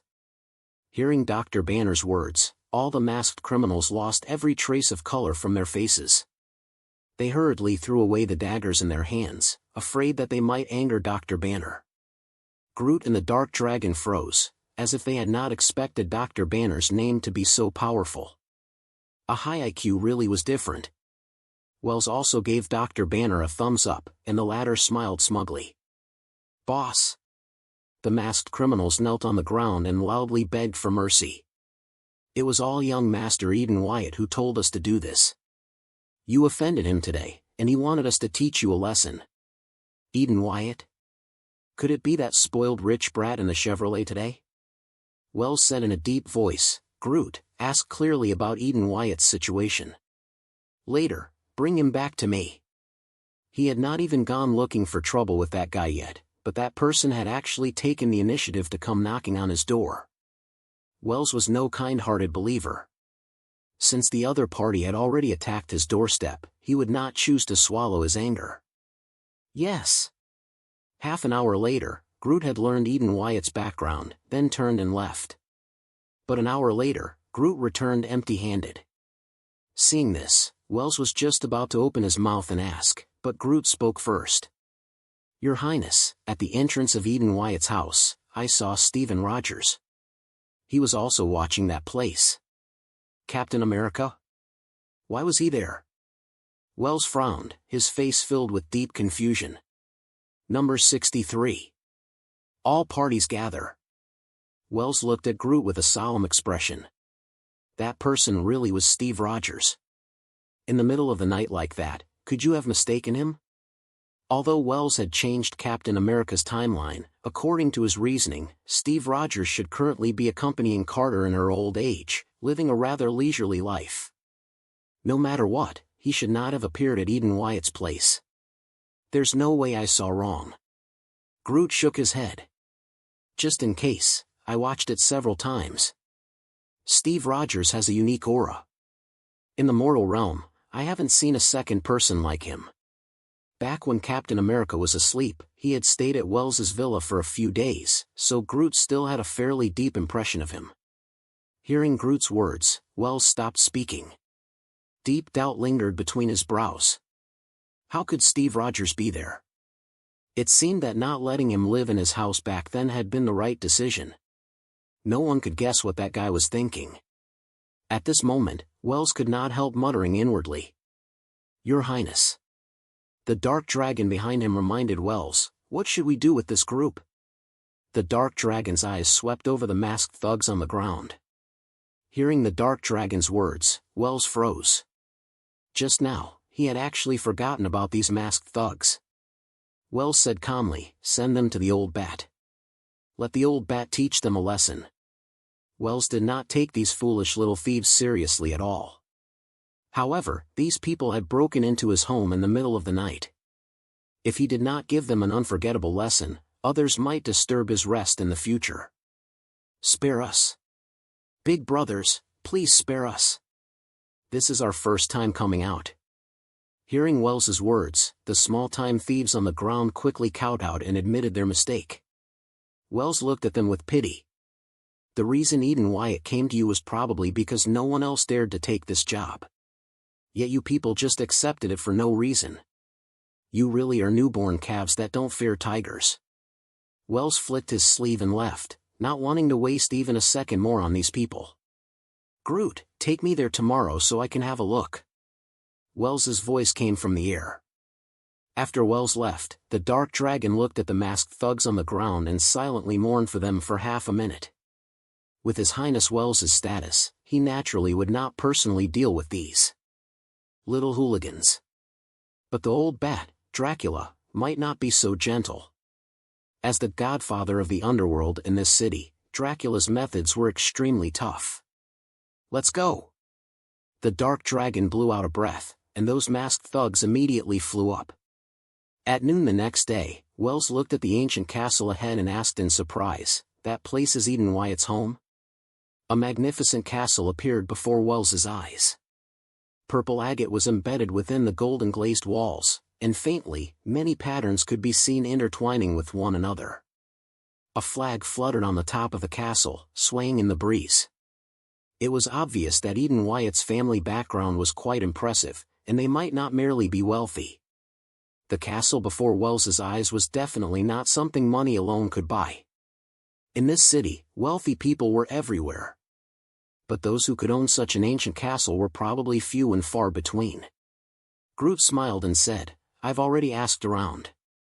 Eden Wyatt's father is named Karn Wyatt. Old Karn's businesses are spread throughout this country. This Wyatt family can be considered extremely wealthy. He also often does charity and is an honored guest of the governor." Because Eden Wyatt was only a spoiled rich kid, only Groot had followed Wells out for this operation, while Dr. Banner and the Dark Dragon were at home playing cards. The smile on Wells's face carried a hint of wicked charm. Rich and powerful, bullying men and forcing women. If it were someone else, this would probably be the script for their family's ruin. Groot lifted his chin and looked ahead, saying casually, "Who told him to offend you?" "The most powerful person in the 9 realms, the younger brother of His Majesty Odin, His Highness Wells of Asgard." Just as Wells and Groot were chatting, Eden Wyatt and an old man walked out of the castle.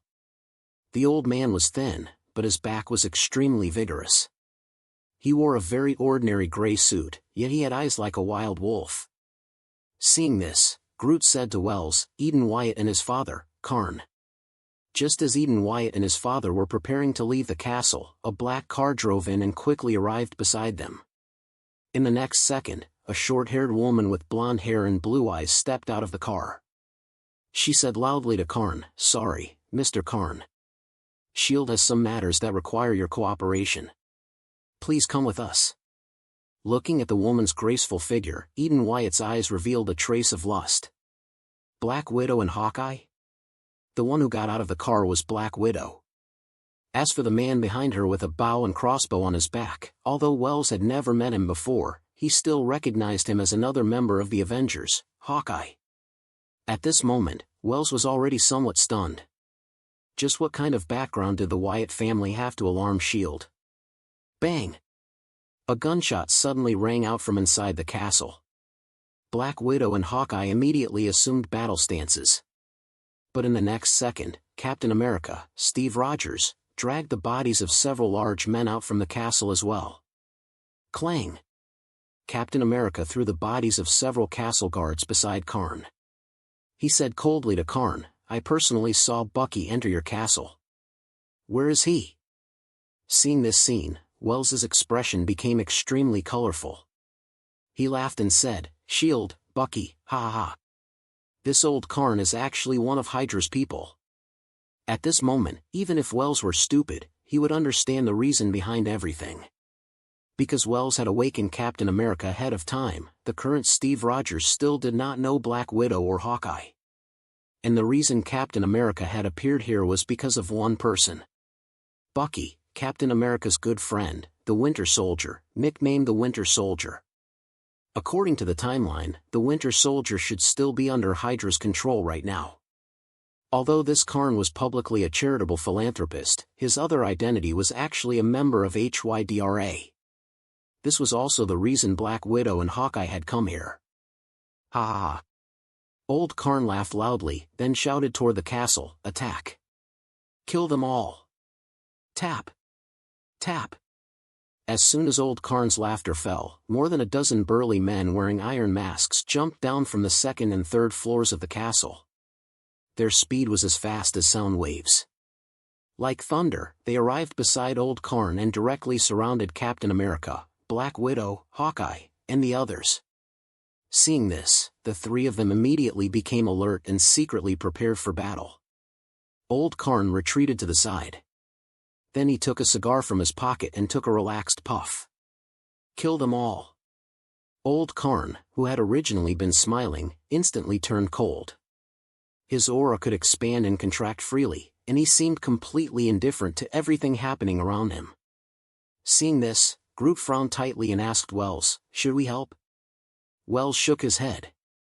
Wait a little longer.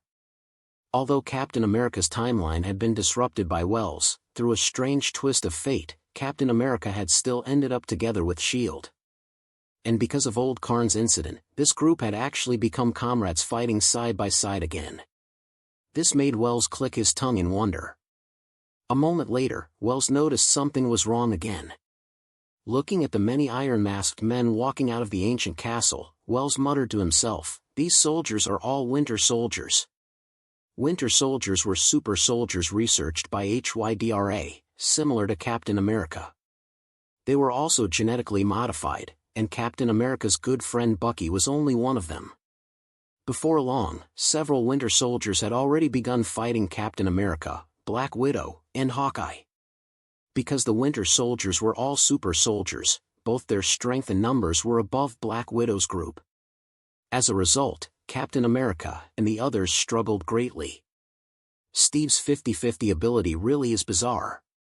Seeing Steve Rogers constantly retreat under the Winter Soldiers' attacks, Wells complained in dissatisfaction. In the Marvel Universe, Captain America's strength had always been a mystery. Not only could he forcefully block a palm strike from Thanos, but sometimes, he could also fight an ordinary pirate for half a day. Steve Rogers' abilities seemed to have no upper limit. No matter who the enemy was, he always seemed capable of fighting them on even ground. "Let's go." Seeing the situation become increasingly unfavorable for Captain America's group, Wells reminded Groot, "We'll go clean up the mess." Among the 6 original Avengers, 3 were here. After laying out his plans in the mortal realm for many years, the formation of the Avengers was now close at hand. Wells did not want these 3 to fall here.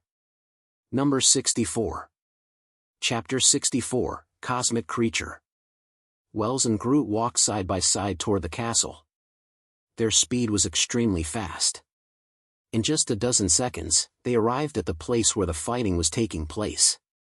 Looking at Eden Wyatt, who was staying beside Old Man Karn, Wells called out softly, "Young Master Eden Wyatt, last night you sent your friends to my home. As the saying goes, it's rude not to return a visit.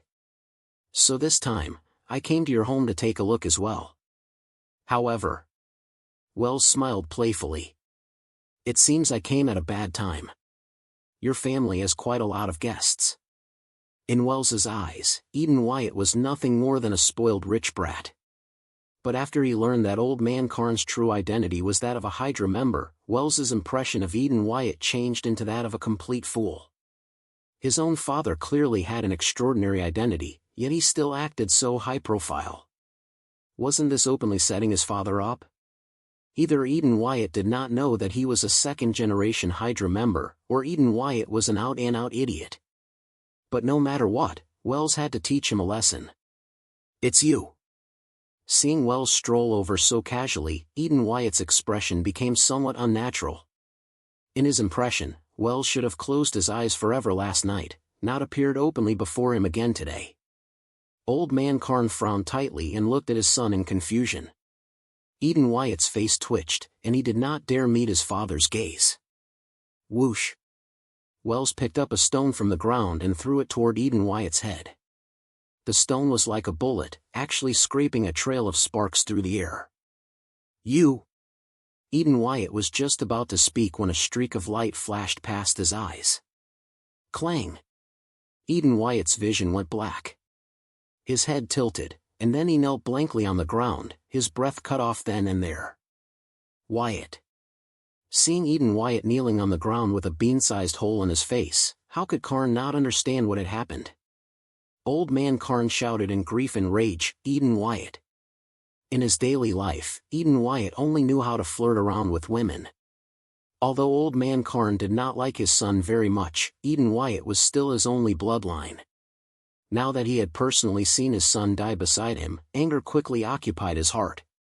Seeing Old Man Karn crying bitterly, Wells said to the old man, "It's fine. Isn't it just the death of a son? Science is developing so quickly now. Just have another one. This time, raise him properly. The main account is already ruined. Just train a side account." Wells did not have any particularly bad impression of Old Man Karn, because another lackey under him, Goff, was also a Hydra member. So now, Wells was already very tolerant toward Hydra people. Karn held Eden Wyatt's corpse on the ground and wept bitterly. For a moment, the Winter Soldiers who had originally been controlled by Karn also stopped attacking. They looked at Karn on the ground with confused expressions. After everyone stopped fighting, Stephen Rogers looked at Wells, who had appeared from who knew where, and frowned slightly. "Mr. Wells?" After Stephen Rogers woke up, the first person he saw was Wells. Wells had even given him a large sum of money, allowing him to live in this era. Therefore, Stephen Rogers was still very grateful to Wells. Wells nodded to Captain America in greeting, but then he tilted his head and immediately shifted his gaze to Black Widow. Wells teased Black Widow, "Beautiful lady, what a coincidence. You're here too. Is Old Man Karn also trying to sell his house?" Some time ago, the first question Black Widow had asked Wells was whether he needed to sell his house. This time, Wells deliberately wanted to tease Black Widow a little. "It's you." At this moment, Black Widow also recognized Wells. This woman was not particularly powerful, but her most powerful weapon was still this body of hers. Black Widow's figure was curvy and well-proportioned. Presumably, every man would want to conquer her in bed. Wells silently thought this in his heart. "Kill him." Old Man Karn roared from the ground. "Kill him for me. Avenge my son." "Hey, hey, hey," Wells hurriedly said, "isn't it just a son? Didn't I already tell you? Wasn't it just the death of one son?" "Shut up." Wells's words fell into Old Man Karn's ears full of mockery. He looked at Wells with hatred. "I will have you torn into 10,000 pieces." Wells still wanted to explain a few more words, but several Winter Soldiers had already charged toward him. Seeing this, Wells could only release a tiny bit of his aura. Boom! A powerful force field surged up like a storm, and the many Winter Soldiers were instantly sent flying. These Winter Soldiers were only ordinary super soldiers. Their strength was far too different from Wells's. To Wells, dealing with them felt like bullying children. And not just any children, but 2- or 3-year-olds who had only just learned how to walk. Looking at Karn's dumbfounded expression, Wells said for the last time, "Old man, I see that your emotions are a bit unstable, so I'd better send you down to accompany your son." At this moment, Wells finally became serious. He rarely spoke so much nonsense to a stranger.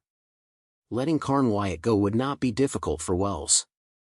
However, judging from Old Man Karn's vengeful personality, Wells felt that this old man might come looking for trouble again in the future. After thinking it over, Wells could only choose the final method, cutting the weeds and pulling out the roots.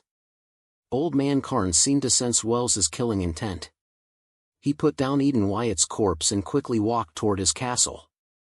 As Old Man Karn ran, he shouted, "Someone wants to kill me. Someone wants to kill me." His voice sounded as if he were shouting for someone to hear. Wells did not stop Karn from fleeing into the castle. Looking at Karn's back, Wells muttered to himself, "What makes you think that running into the castle will let you escape death? This old castle may be dangerous." Stephen Rogers said to Wells, "Just now, in order to find Bucky, I clearly searched the entire castle. There wasn't a single shadow of a person.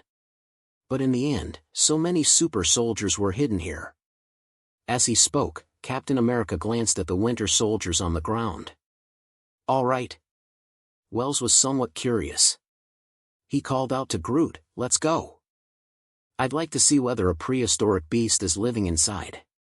Groot followed behind Wells, and the two quickly entered the castle. After Wells and Groot left, Stephen Rogers immediately went to check the soldiers on the ground, wanting to find the whereabouts of his good friend, Bucky, among them. Wells entered Old Man Karn's castle and arrived at the very center of it. Then he began looking around. Gorgeous candlesticks, flickering candle flames, a warm fireplace, silver-glinting tableware. This castle, extraordinary on the outside, was actually decorated inside in the style of several eras ago. I didn't expect that after hundreds of years, I would still run into creatures from the outside world. Rumble. The interior of the castle underwent a world-shaking change. The original candlesticks transformed into a control room with huge buttons, and the fireplace on the wall turned into a silver door. A cloud of green smoke rose from the door, and a blue-bodied creature wearing something like a white spacesuit walked out. This seems to be a spaceship. Groot swept his gaze around, his eyes filled with surprise. Seeing Wells, the blue, open-mouthed creature said, "A few hundred years ago, I came to this planet. In order to conceal my identity, I supported some humans, and they created an organization." Wells seemed to think of something, and his expression became a little complicated. "Hydra?" "That's right." The blue creature answered readily. They even shouted some slogan. Something like "cut off one head and two more grow." It was all rather messy. From the perspective of us Kree, I really couldn't appreciate it. Wells interrupted the alien creature rather impolitely. "You're a Kree." The Kree, beings from Captain Marvel. The empire created by the Kree was also a massive force in the universe. "Yes." The blue creature did not seem to have any intention of hiding it from Wells. He nodded. "A few hundred years ago, there was internal turmoil in the Kree Empire, so I came to this planet. A few decades ago, some Kree came to this planet, but the killing intent on them was far too heavy. I didn't like them." "A few decades ago?" The Captain Marvel timeline? At this moment, Wells instantly recalled this matter. Back then, he had been in Asgard preparing for his wedding with Hannah, and had missed this part of the story for a while. The blue creature stared at Wells's body and slowly said, "There is a powerful magical force on you." Wells held the reality stone in his hand and said to the Kree, "Are you talking about this?" Wells's own magical cultivation was not very high. The reason he could release super-level magic was all because of the reality stone. The reality stone? The blue creature greedily looked at the stone in Wells's hand. The reality stone that can fulfill all wishes. Number 65. The spaceship. It definitely could not grant every wish. Hearing what the Kree had just said, Wells silently mocked him in his heart. So far, Wells had come into contact with 3 Infinity Stones, the Time Stone, the Space Stone, and the Reality Stone currently in his hand. Each stone possessed a different ability. The Space Stone could tear through space and open the barriers between realms, while the Time Stone could prolong life and even glimpse the future. As for the Reality Stone in Wells's hand, its ability allowed the user to turn what they imagine into reality, from freely modifying the laws of physics and chemistry to directly creating reality and erasing objects. When Wells first came into contact with the Reality Stone, he thought he was already invincible under the heavens. But reality soon slapped Wells across the face. This stone had not brought Wells much help. Dreams coming true? Every day, Wells wished that every member of the Celestials would suddenly die somewhere in the universe. But in truth, that had not happened. The Celestials remained a great threat weighing on Wells's heart. The so-called dreams coming true was merely an exaggeration of the Reality Stone's power. If it were truly that powerful, Thanos would only need to collect one Reality Stone, make a wish, and wipe out half of all life in the universe. Why would he go through all that effort to collect all 6 stones? It was true that the Reality Stone could erase any living being, but the so-called dreams coming true was nothing more than an overstatement. Of course, perhaps it really was as the legends claimed. It was only that Wells's current ability was not enough, so he still could not unleash its true power. Powerful one from afar. The blue-skinned creature said to Wells solemnly, "As long as you lend me the Reality Stone, after I return to the Kree Empire, I swear that I, Wyatt, am willing to rule the Kree Empire together with you." As he spoke, the blue Kree's eyes remained fixed on the reality stone in Wells's hand, greed showing clearly in his gaze. Wyatt. It seemed this Kree who had come to the mortal realm several hundred years ago had been living here all this time.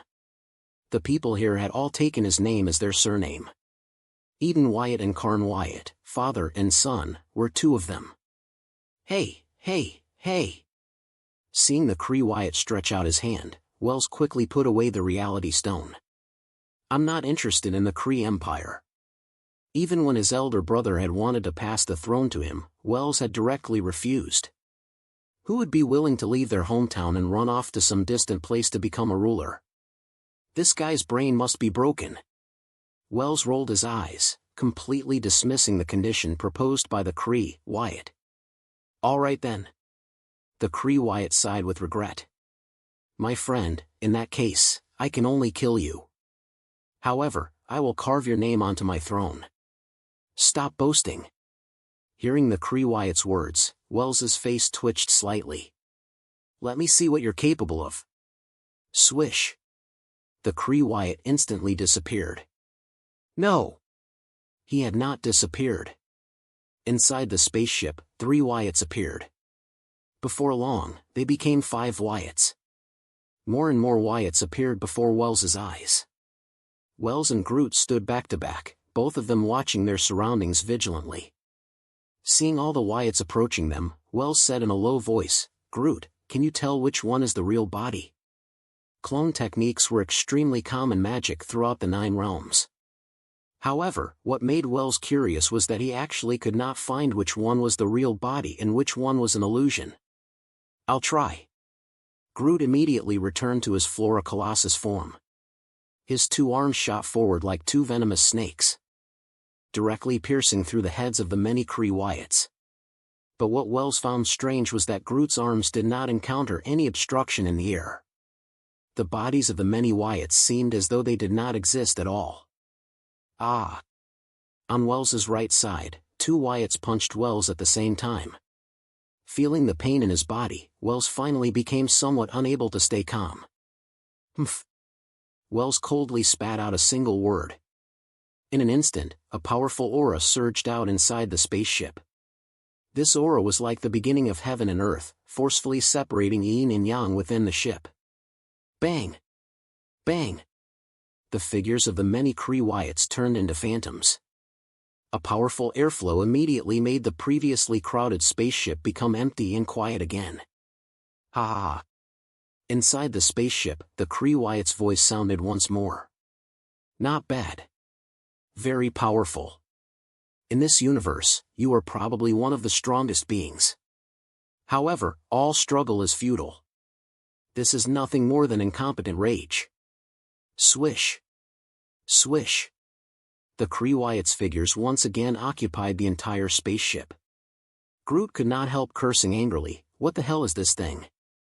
Although the attack power of these Wyatts was not very strong, if they could not be killed, Wells and Groot's divine power would eventually be exhausted. At that time, the 2 of them would be fish on the chopping board, left completely at another's mercy. Wells released his aura again, and the figures vanished. But not long after, the Kree Wyatt's figures once again appeared inside the spaceship. When fear fills your hearts. The Kree Wyatt's voice echoed everywhere inside the spaceship. Then I will enjoy the final fruit of victory. Kree? Kree? Suddenly, a flash of white light crossed Wells's mind. He raised his head and shouted loudly at the roof, You're not a Kree at all. You successfully misled me just now. Powerful one. Wyatt's voice buzzed throughout the spaceship. Have you been frightened senseless by me? You're actually spouting nonsense here. Wells smiled slightly, and his face slowly returned to calm. He raised his head and said loudly, You're not a living creature at all. You're an intelligent machine. No, to be precise, you should be the artificial intelligence of this spaceship. Several hundred years ago, perhaps the Kree really did come to this planet. But in the end, they should all have died, while this spaceship was not destroyed. As the central artificial intelligence, you remained here all this time. Wells realized that he had actually fallen into a blind spot from the very beginning. He had mistakenly believed that the Kree Wyatt wanted to seize his reality stone. So, he had treated Wyatt as a Kree. But in truth, that was not the case. In the Marvel Universe, the Kree themselves were not particularly powerful. The reason they could become one of the three great empires of the universe was entirely because of their flourishing technology. The supreme intelligence from Captain Marvel was, in reality, a living computer created by the Kree. That computer gathered the highest wisdom of the Kree and contained all their science, philosophy, military knowledge, ideology, and more. It had once ruled the Kree Empire. The Wyatt before Wells was also a product of that kind. However, compared to the Kree Empire's supreme intelligence, Wyatt was much weaker. After all, he was only the artificial intelligence of a spaceship. You're talking nonsense. Wyatt, also known as the cloud computer of this spaceship, shouted in anger from embarrassment. That's only your deduction. He was panicking. This cloud computer was panicking. Wells did not want to argue with him. He said in a deep voice, "Whether what I said is true or false will be clear as soon as I break open this spaceship." Wells lowered his body, planning to shoot straight into the sky and use brute force to break through the confinement of the spaceship. Wait. Seeing Wells's posture, Wyatt finally became anxious.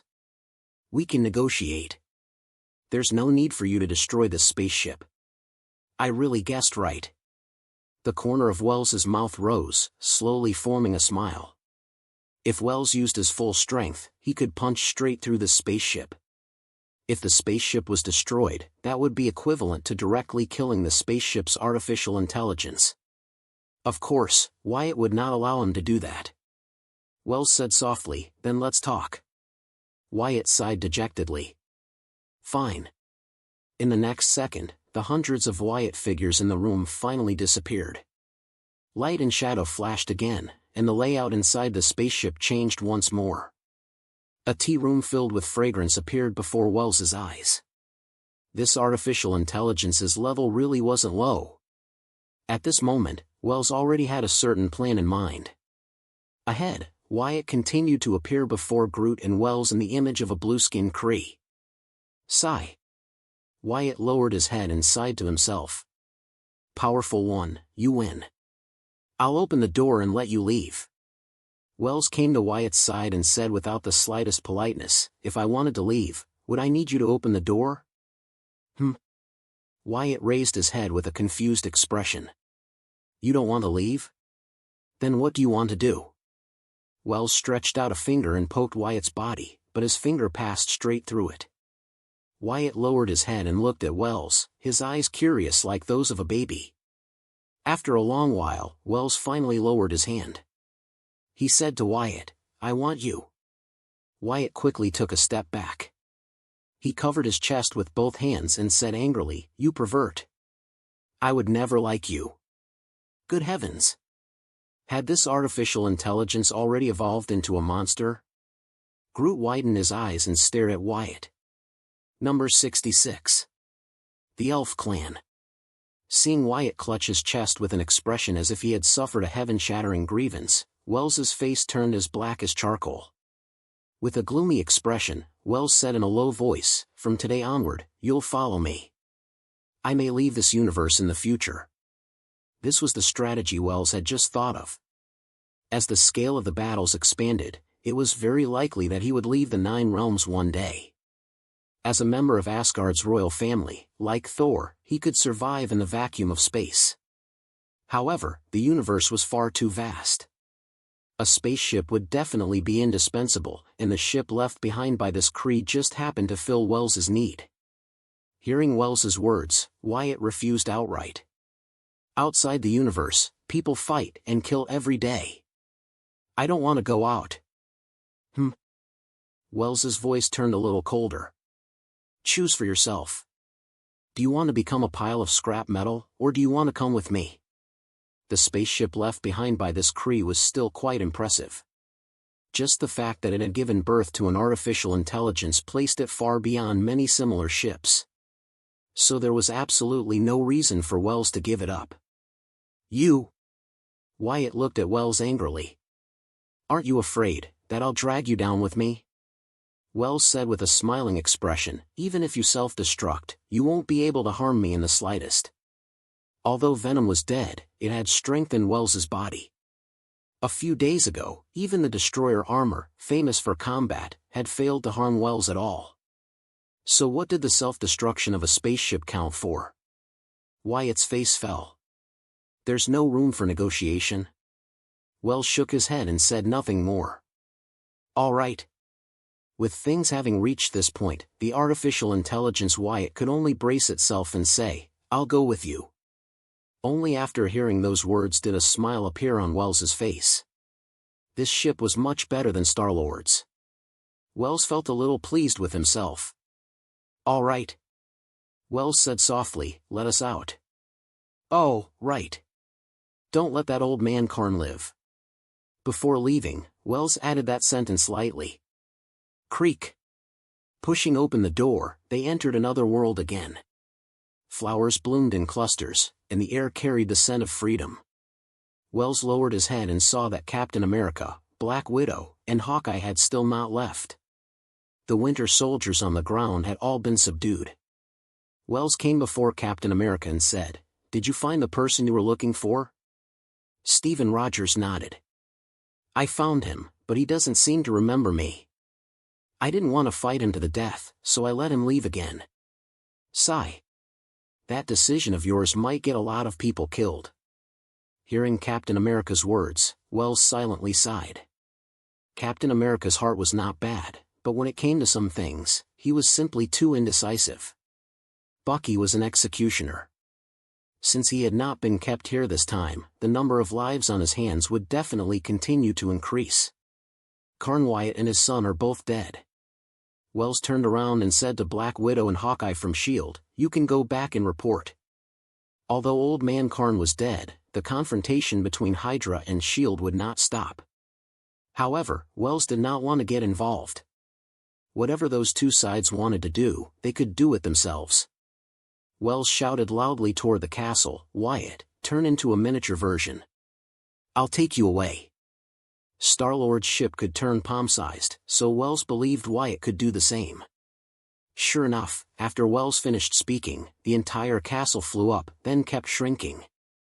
Half a minute later, with a whoosh, the button-sized spaceship landed in Wells's hand. Captain America, Black Widow, and Hawkeye stared at this scene with their mouths agape. Groot. Wells did not care about the expressions of the three. He said softly, let's go. He had only come out for a short trip this time, yet he had unexpectedly obtained a spaceship. It was truly a pleasant surprise. Captain America suddenly shouted, Mr. Wells. Wells waved his hand at him. Science is the primary productive force. Practice is the sole criterion for testing truth. Everyone, work hard. After saying this, Wells took Groot and disappeared into the sky. After returning home, Wells gave the miniature spaceship to Hannah. We've known each other for so long, but I've never given you anything. Here, today, I'm giving you a special gift. It's so beautiful. Little stars shone in Hannah's eyes. Is this a token of love for me? I originally wanted to tell you what it's used for. Some words had already reached Wells's lips, but he swallowed them back down. Wells? As Hannah played with the little spaceship, she lowered her head and murmured, I miss home. Let's go back to my home and take a look. There was unease on Hannah's face, as if she were afraid Wells would refuse her. Alfheim? Speaking of the realm of the elf clan, Wells's gaze carried a hint of reminiscence. The last time he went to Alfheim was when his elder brother Odin had just ascended the throne. In the blink of an eye, tens of thousands of years had already passed. All right. Wells nodded. We'll go back in a few days. Wells was a member of Asgard's royal family. Back then, when Queen Catherine chose a woman for him, it had definitely not been decided casually. Presumably, Queen Catherine had invited Hannah to Asgard long ago, then spent some time observing, interacting with, and selecting her before finally confirming Hannah. Adding in the 30 years spent preparing for the wedding, if counted like this, Hannah had not gone home for a very long time. That's wonderful.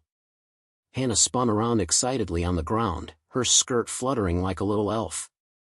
A few days later, Wells borrowed a path through Asgard and arrived in Alfheim. During that time, Wells brought Hannah to meet his mother, Catherine, using this to make up for the unpleasantness caused by his previous escape from the wedding. Wells repeatedly reminded Catherine that she had to live well, or else she might not personally see her grandson born. For once, Catherine did not give Wells a cold face. She warmly held Hannah's hand and asked whether there had been any recent movement in her body. This made Hannah extremely embarrassed. After all, although she had been intimate with Wells, the two of them had not yet taken the final step. She was still a pure maiden, so Catherine's words truly made her feel shy beyond measure. Wells did not stay in Asgard for long. Some people did not even know he had returned, because due to the matter with Jormungandr last time, Odin was still in deep sleep. At present, Thor was presiding over Asgard's daily affairs. After Thor regained his divine power, he drove Loki from the throne. However, because of the previous conflict, Loki accidentally fell into the abyss. The abyss was a place no one could survive. In the hearts of the people of Asgard, Loki was already dead. But Wells knew Loki was still alive. The next time they met, Loki would lead a great army in an official attack on the mortal realm. Inside Alfheim's sacred temple, Wells and Hannah were surrounded by a group of handsome male and beautiful female elves. They laughed and teased Wells and Hannah. Gifts. Hand out gifts. If you don't give us gifts, we'll cause trouble. Wells and Hannah had already prepared for this. They quickly took candy from their pockets and handed it out to the elves. These candies had all been bought by Hannah in the mortal realm.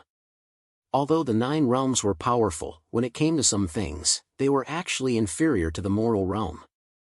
In Hannah's eyes, the residents of the 9 realms lived with their minds far too tense. Their pace of life was not even as relaxed as the mortals of the mortal realm. Cough, cough. At this moment, a man full of authority walked over. Seeing this man, the many elves no longer dared to laugh and play. They immediately stood in 2 rows, then bowed to the man and said, "Grand Elder." The Grand Elder of the Elf clan was also the most powerful man in Alfheim. On ordinary days, he controlled all matters of the Elf clan, both large and small.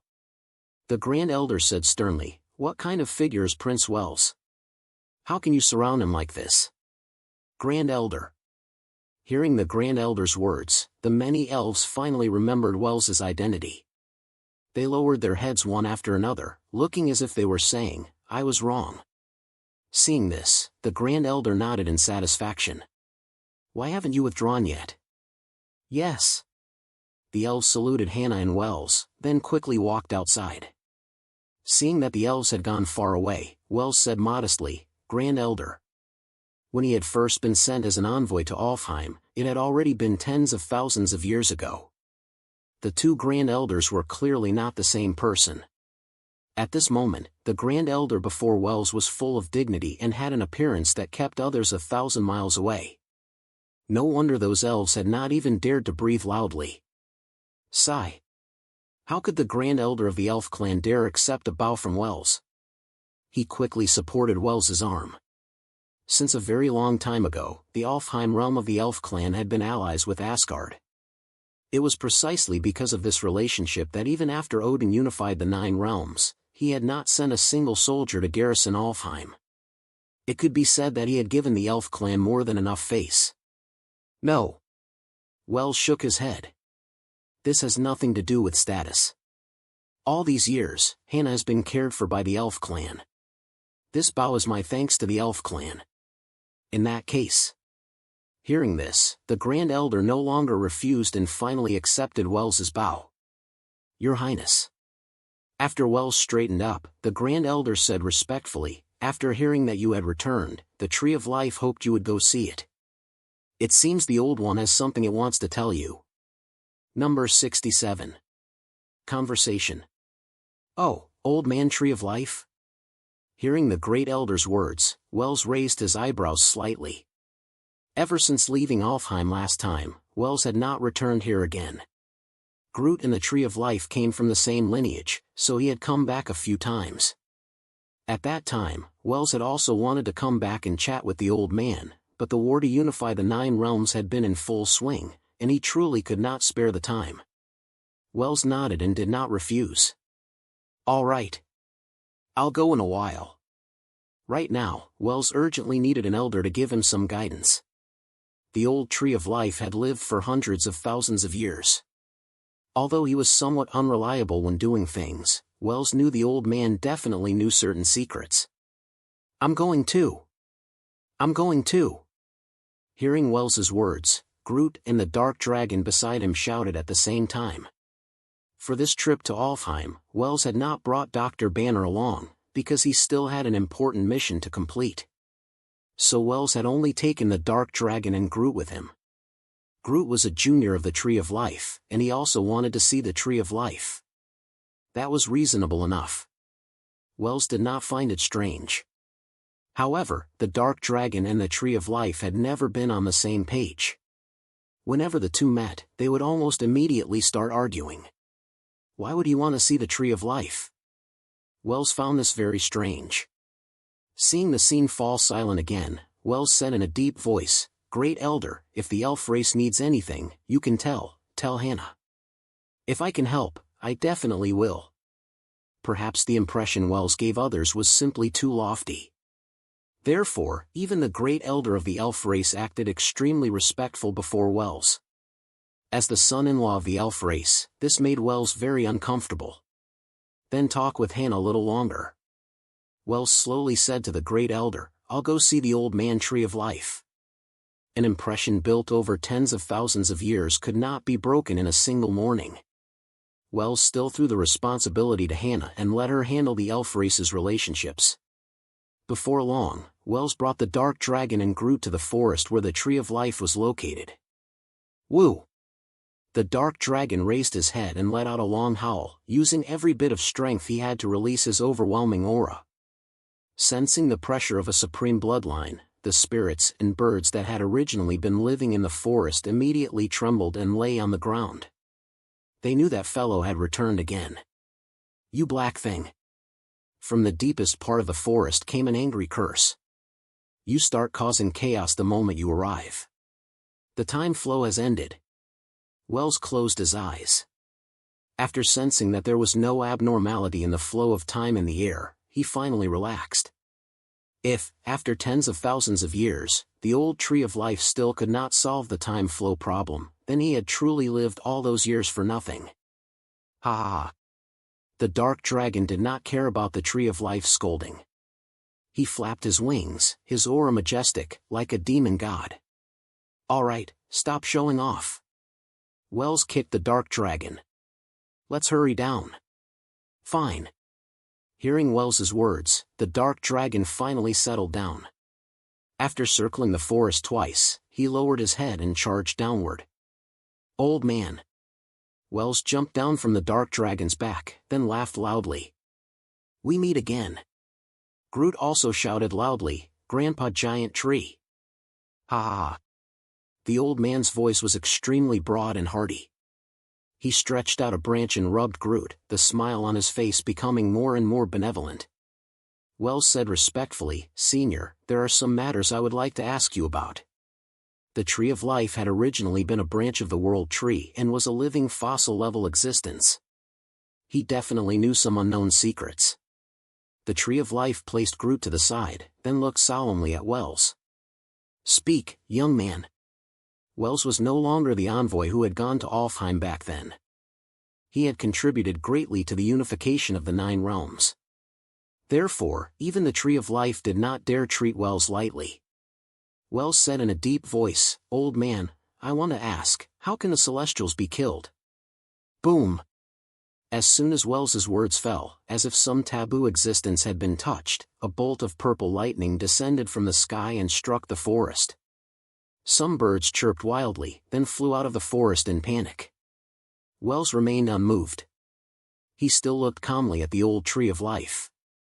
For this old fossil that had lived through countless ages, Wells did not believe he did not know of the Celestials' existence. "Young man." The Tree of Life withdrew the expression on his face and said coldly, "That thought of yours is very terrifying." The Celestials were supreme beings of the universe. Yet this young man actually wanted to kill them. To the Tree of Life, this sounded like nothing more than a fool's dream. Terrifying? Wells stared tightly into the Tree of Life's eyes. Old man, perhaps you still don't know this, but the World Tree died at the hands of the Celestials. What? The Tree of Life said in a trembling voice, the World Tree is dead. How could such a great existence die? The Tree of Life's expression was exactly the same as the Dark Dragon's had been back then. To the Tree of Life, the World Tree was an existence he had to look up to for his entire life. He never imagined that such a being, one the heavens could not destroy and the earth could not bury, would one day truly die. The Dark Dragon beside them nodded.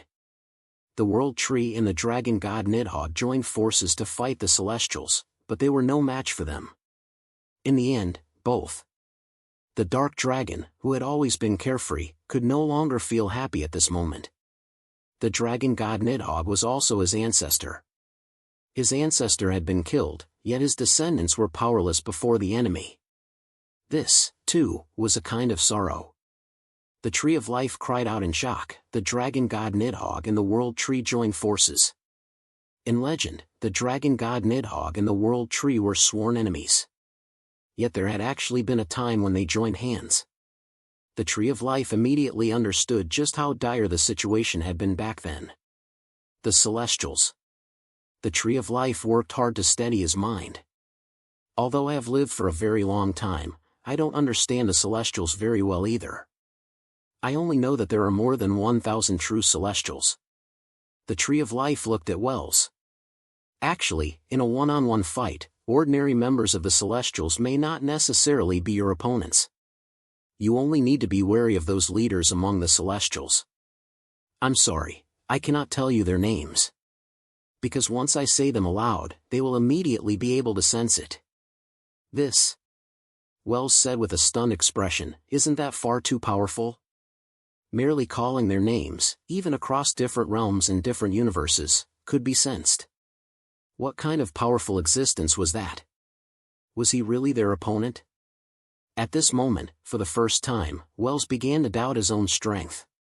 The Tree of Life continued, not only that, in legend, some Celestials can even restart the universe. Restart the universe? Wells thought he had misheard. He said with some uncertainty, not destroy the universe. Among all things in the world, destruction was always easier than survival. But restarting the universe had already touched upon Wells's blind spot of knowledge. Yes. The Tree of Life said without doubt, the Celestials like to interfere with the evolution of planets. When the development of a certain planet deviates from what they predicted, they will destroy everything and begin again. And the same principle applies to the universe. If the entire development of the universe strays from their design, then they will likewise restart this universe. Wells was horrified. For a moment, he did not know what to say. Young man. The Tree of Life said softly, the universe is truly too vast. Even the powerful Celestials cannot manage every galaxy. Therefore, they create some robots or simply support certain puppets. Robots? Like the kind he had sealed at the North Pole? At this moment, Wells fell into deep thought.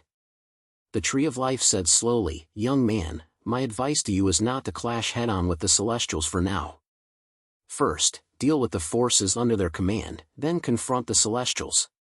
Night fell under the moonlight. Wells sat on the bed, looking as if he had lost his soul. Wells, what's wrong? Hannah had just come out of the bathroom, her hair still wet.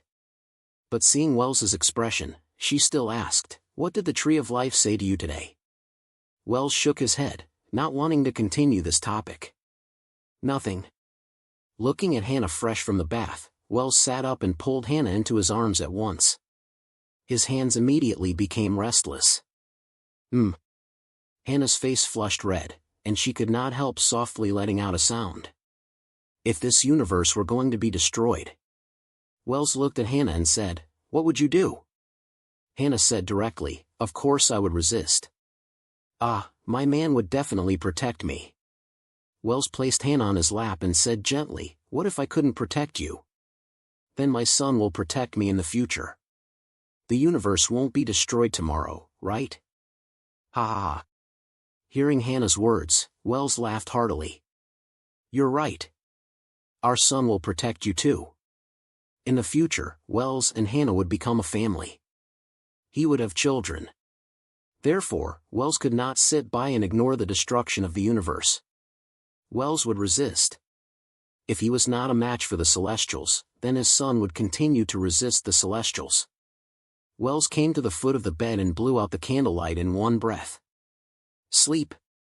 Seeing Wells's posture, Hannah's face turned red. Number 68. The Battle of New York. The next morning, Wells got up early. Looking at Hannah, who was still fast asleep, he said softly, "Little kitten, time to get up." Hannah's brows were tightly furrowed, but her eyes still did not open. She mumbled, "No. It's all your fault. You weren't honest at all yesterday." Heh. Wells chuckled softly. All right, then sleep a little longer. Perhaps after some time, Wells would give up on Hannah's continuous healing ability and directly choose to increase his magical damage instead. When that time came, his beauty would have to work hard. After brushing his teeth, washing his face, and going through a simple morning routine, Wells opened the door. The sunlight outside shone onto his face. Wells narrowed his eyes and gazed into the sky. How could he bear to let the Celestials destroy such a beautiful world? Your Highness. Just as Wells was enjoying this brief peace, Groot hurried over. Your Highness, Asgard just sent a message. Loki brought a large army from who knows where. He has invaded the mortal realm. Has the Battle of New York begun? Hearing Groot's words, Wells stopped looking at the sky and slowly lowered his head. Loki faking his death was something Wells had known from the very beginning. However, Loki borrowing troops from Thanos and invading the mortal realm was, in Wells's eyes, not a wise decision. Leaving himself aside, the Ancient One alone in the mortal realm could utterly crush Loki. Wells immediately made a plan. You stay here and wait for Hannah. I'll return to the mortal realm with the dragon first. This matter. Groot hesitated and said, should we mobilize an army from Asgard? Before the 9 realms were unified, Groot had once led the Valkyrie Legion alongside Kelt to wage war across the 9 realms. At this moment, since Loki had an army behind him, Groot naturally had the thought of mobilizing the Valkyrie Legion. No need. Wells directly shook his head. It isn't a big matter. On the mortal realm, there are still many people who can be used. According to the timeline, the Avengers should already have been assembled by now. Thor, Captain America, Iron Man, the Hulk, Black Widow, and Hawkeye. Although this team was not very strong, with himself and the Ancient One hidden in the shadows, there should not be any problems in this Battle of New York. Protect Hannah's safety. After saying this, Wells quickly left Alfheim. New York. The once prosperous city was now covered in corpses and left in ruins. With a boom, the light of the Rainbow Bridge flashed. In the next second, Wells and the Dark Dragon arrived in the skies above New York. Seeing the Chitauri soldiers in the sky, Wells's face showed some anger. Loki has really gone too far. If Loki did not have Odin backing him, then based on what he had done this time alone, it would already be enough for him to die 10,000 times. Roar! A whale-like creature swam toward Wells. Its enormous body charged forward wildly. One skyscraper after another collapsed with a crash, leaving behind only a small scattering of insignificant broken walls and ruins. Die! Seeing the monster charge toward him, Wells's expression turned cold. He waved his hand, and a bright light cut across the air, as if severing heaven and earth, yin and yang. The whale-like creature was sliced in half on the spot by Wells. Seeing that the monster was already dead, Wells paid it no mind. He closed his eyes and focused, searching the surroundings for Loki's aura. Found him. Half a minute later, Wells finally found Loki inside a tall building. Iron Man's building? That was right. Loki was currently inside Tony Stark's office building. Go! Wells signaled for the Dark Dragon to fly forward. The dark dragon nodded. It flapped its wings and quickly flew toward the location Wells had indicated. Feeling the pressure of a top-tier bloodline, the massive creatures flying in the air no longer dared approach Wells and the dark dragon. Bang! Before long, Wells arrived beside the building. He passed through the glass and leaped into Stark Tower. After landing, Wells patted the glass shards off his body and said calmly, "Loki, you've gone too far." The man ahead had outstanding looks, but his face was filled with an evil air. In Wells's eyes, he looked a little like a delinquent youth. "Uncle Wells." Seeing Wells walk toward him, Loki's expression became somewhat strange. Thinking back to the scene of Wells knocking down the destroyer armor with one strike last time, he held his scepter and could not help but take 2 steps back. However, seeing Wells press toward him step by step, Loki still braced himself and said, "Uncle, you cannot interfere in this matter. You have not interfered in the affairs of the 9 realms for tens of thousands of years. Why can't you continue to remain silent this time?" In Loki's impression, his uncle Wells had not interfered in Asgard's internal affairs for tens of thousands of years. Even when Loki had used the destroyer armor to offend him, Wells had not come looking for trouble. Wells said softly, "To be honest, I actually quite like you, child.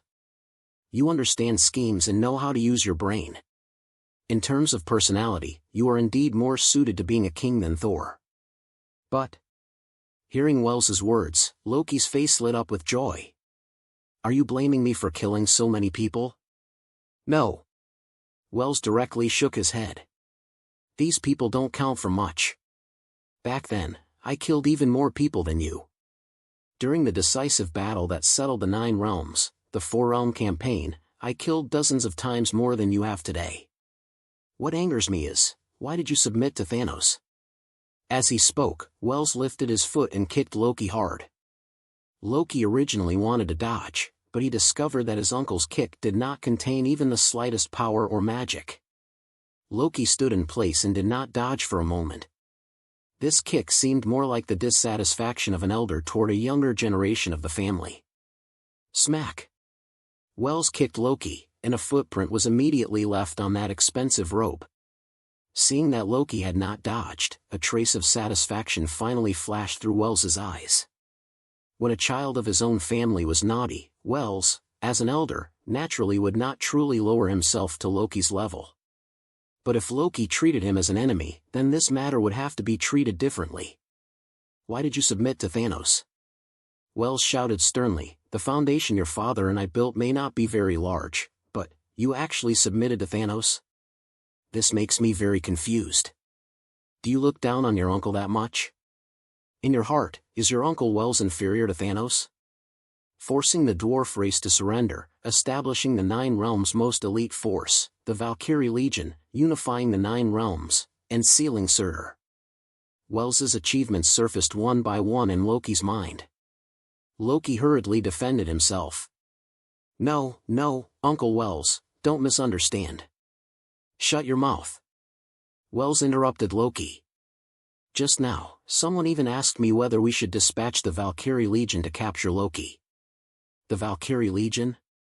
Loki's expression changed. The Valkyrie Legion was Asgard's most elite force. Tens of thousands of years ago, it had followed Uncle Wells on campaigns north and south, and could be called invincible throughout the 9 realms. Wells said faintly, "I said there was no need. He is a child of our own family. Although Loki is mischievous, he is still, after all, the child my elder brother loves most." Hearing Uncle Wells's words, Loki's expression gradually eased.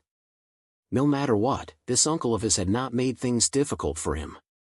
Bang! Bang! The nearby glass shattered one after another. 6 figures walked in from outside, and one of them shouted, "Take down the mastermind, and this chaos may stop." Seeing people walk in, Loki turned his head and was about to leave, but Wells grabbed his arm. "It's fine. With me here, no one will hurt you today." Hearing his uncle's words, Loki secretly let out a breath of relief.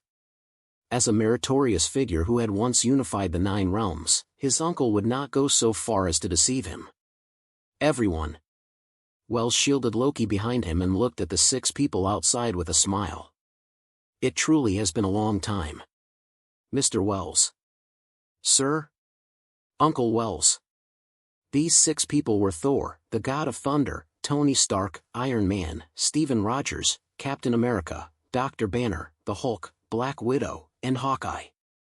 Wells nodded in thanks, then said, "Sorry, everyone. No matter what, Loki is still my elder brother's youngest son. This time, I'm taking him away." Humph. Black Widow looked coldly at Wells. "He killed so many people. There's no way you can take him away. Who wants to stop me?" Facing Black Widow's threat, Wells did not care. He said loudly, "Who wants to stop me?" Black Widow and Hawkeye walked forward together, but at that moment, the 2 of them froze. They realized that their other companions were standing in place like telephone poles. "Sorry." Thor lowered his weapon. "He's my uncle." As if feeling that saying it this way was not convincing enough, Thor added with greater emphasis, "By blood." Iron Man removed his helmet, his face full of smiles. "Mr. Wells, long time no see." Wells shrugged. "A few days ago, your mother was complaining to me that you haven't been going home much lately, and that there are often some improper women around you." Ha ha ha. Tony Stark could only laugh dryly twice. "Mr. Wells," Captain America said, "we can choose not to trouble Loki, but he used the Tesseract to summon an alien army. Someone has to shut it down, right?" Hearing Stephen Rogers' words, Wells looked toward the sky. In the curtain of the heavens, a massive hole had already formed, and more Chitauri troops were flying in from beyond. Number 69. Facing Thanos. Sigh. Seeing this, Wells turned around and glared angrily at Loki. The latter could only smile awkwardly. Wells had been laying out his plans in the moral realm since decades ago. Now that things were finally starting to take shape, he did not want these alien armies to destroy everything here. "All right." Wells walked toward the window. "I'll solve this problem." The one that had opened this spatial tunnel was the Tesseract, also known as the Space Stone. If they wanted to defeat Thanos' invading army, they had to close this tunnel. "Thor, keep an eye on your brother." As he brushed past Thor, Wells suddenly said this. Thor nodded. "Yes, Uncle Wells." Just now, a civil war among the many heroes had almost broken out. If it had been anyone else, no matter what they said, the heroes would never have let Loki off so easily. But unfortunately, the mediator was Wells. Even if the heroes were dissatisfied, they had no choice but to give Wells face. After all, Iron Man had been personally brought out of the desert by Wells, and the 2 had known each other since Howard's era. The Hulk lived in Wells's home, and the first person Captain America saw after waking up was Wells. As for Thor, there was even less need to say anything. Wells was his biological uncle, sharing the same bloodline. Although Hawkeye and Black Widow wanted to take action, they were alone and powerless. Most of the others had already expressed their stance, so what could 2 S.H.I.E.L.D. agents say? Ah! Looking at the enormous hole in the distance, Wells roared. The aura inside his body gathered into his hands. Cold air surged around Wells's entire body, making him look like a god descending into the mortal world. "Go!" Wells pushed both hands forward, and a beam of white light rushed into the sky with thunderous force, charging straight toward the enormous hole above. This power. Seeing the sky faintly changing color, Black Widow trembled uncontrollably. Just what kind of monster is this guy? The last time they captured Eden Wyatt and his father, Black Widow had also seen Wells take action. But at that time, Wells's performance had still only been at the level of a superhero. This scene now completely shattered her impression of him. Fortunately, they had not fought. Even if the 6 of them joined forces, they probably would not be this man's opponent. Black Widow thought silently in her heart. Boom! A deafening explosion rang out in the sky, and everyone subconsciously covered their ears. Corpses fell like meteors. The alien army that had been so smug just moments ago was now like grasshoppers in winter, all turned into dead bodies. Wells roared, "Dragon, send me up there." On the other side of the hole was an enormous cosmic spaceship. That was Wells's final destination. He was going to destroy that ship with his own hands. The old tree of life had been right. First, cut off the Celestial's hands and feet, then deal with the Celestial's brain. Wells did not know whether Thanos was a puppet supported by the Celestials, but Thanos was an unstable factor. If he did not deal with Thanos, Wells would not be able to eat or sleep in peace. "I can't." Feeling his breathing grow more and more rapid, the dark dragon shouted at the top of his lungs to remind him, "Your Highness, my dragon lineage still can't survive in the universe." The universe was a vacuum. Even the powerful dragon race could not survive there. "It's fine." The cold wind beneath his ribs sliced across Wells's cheeks like knives.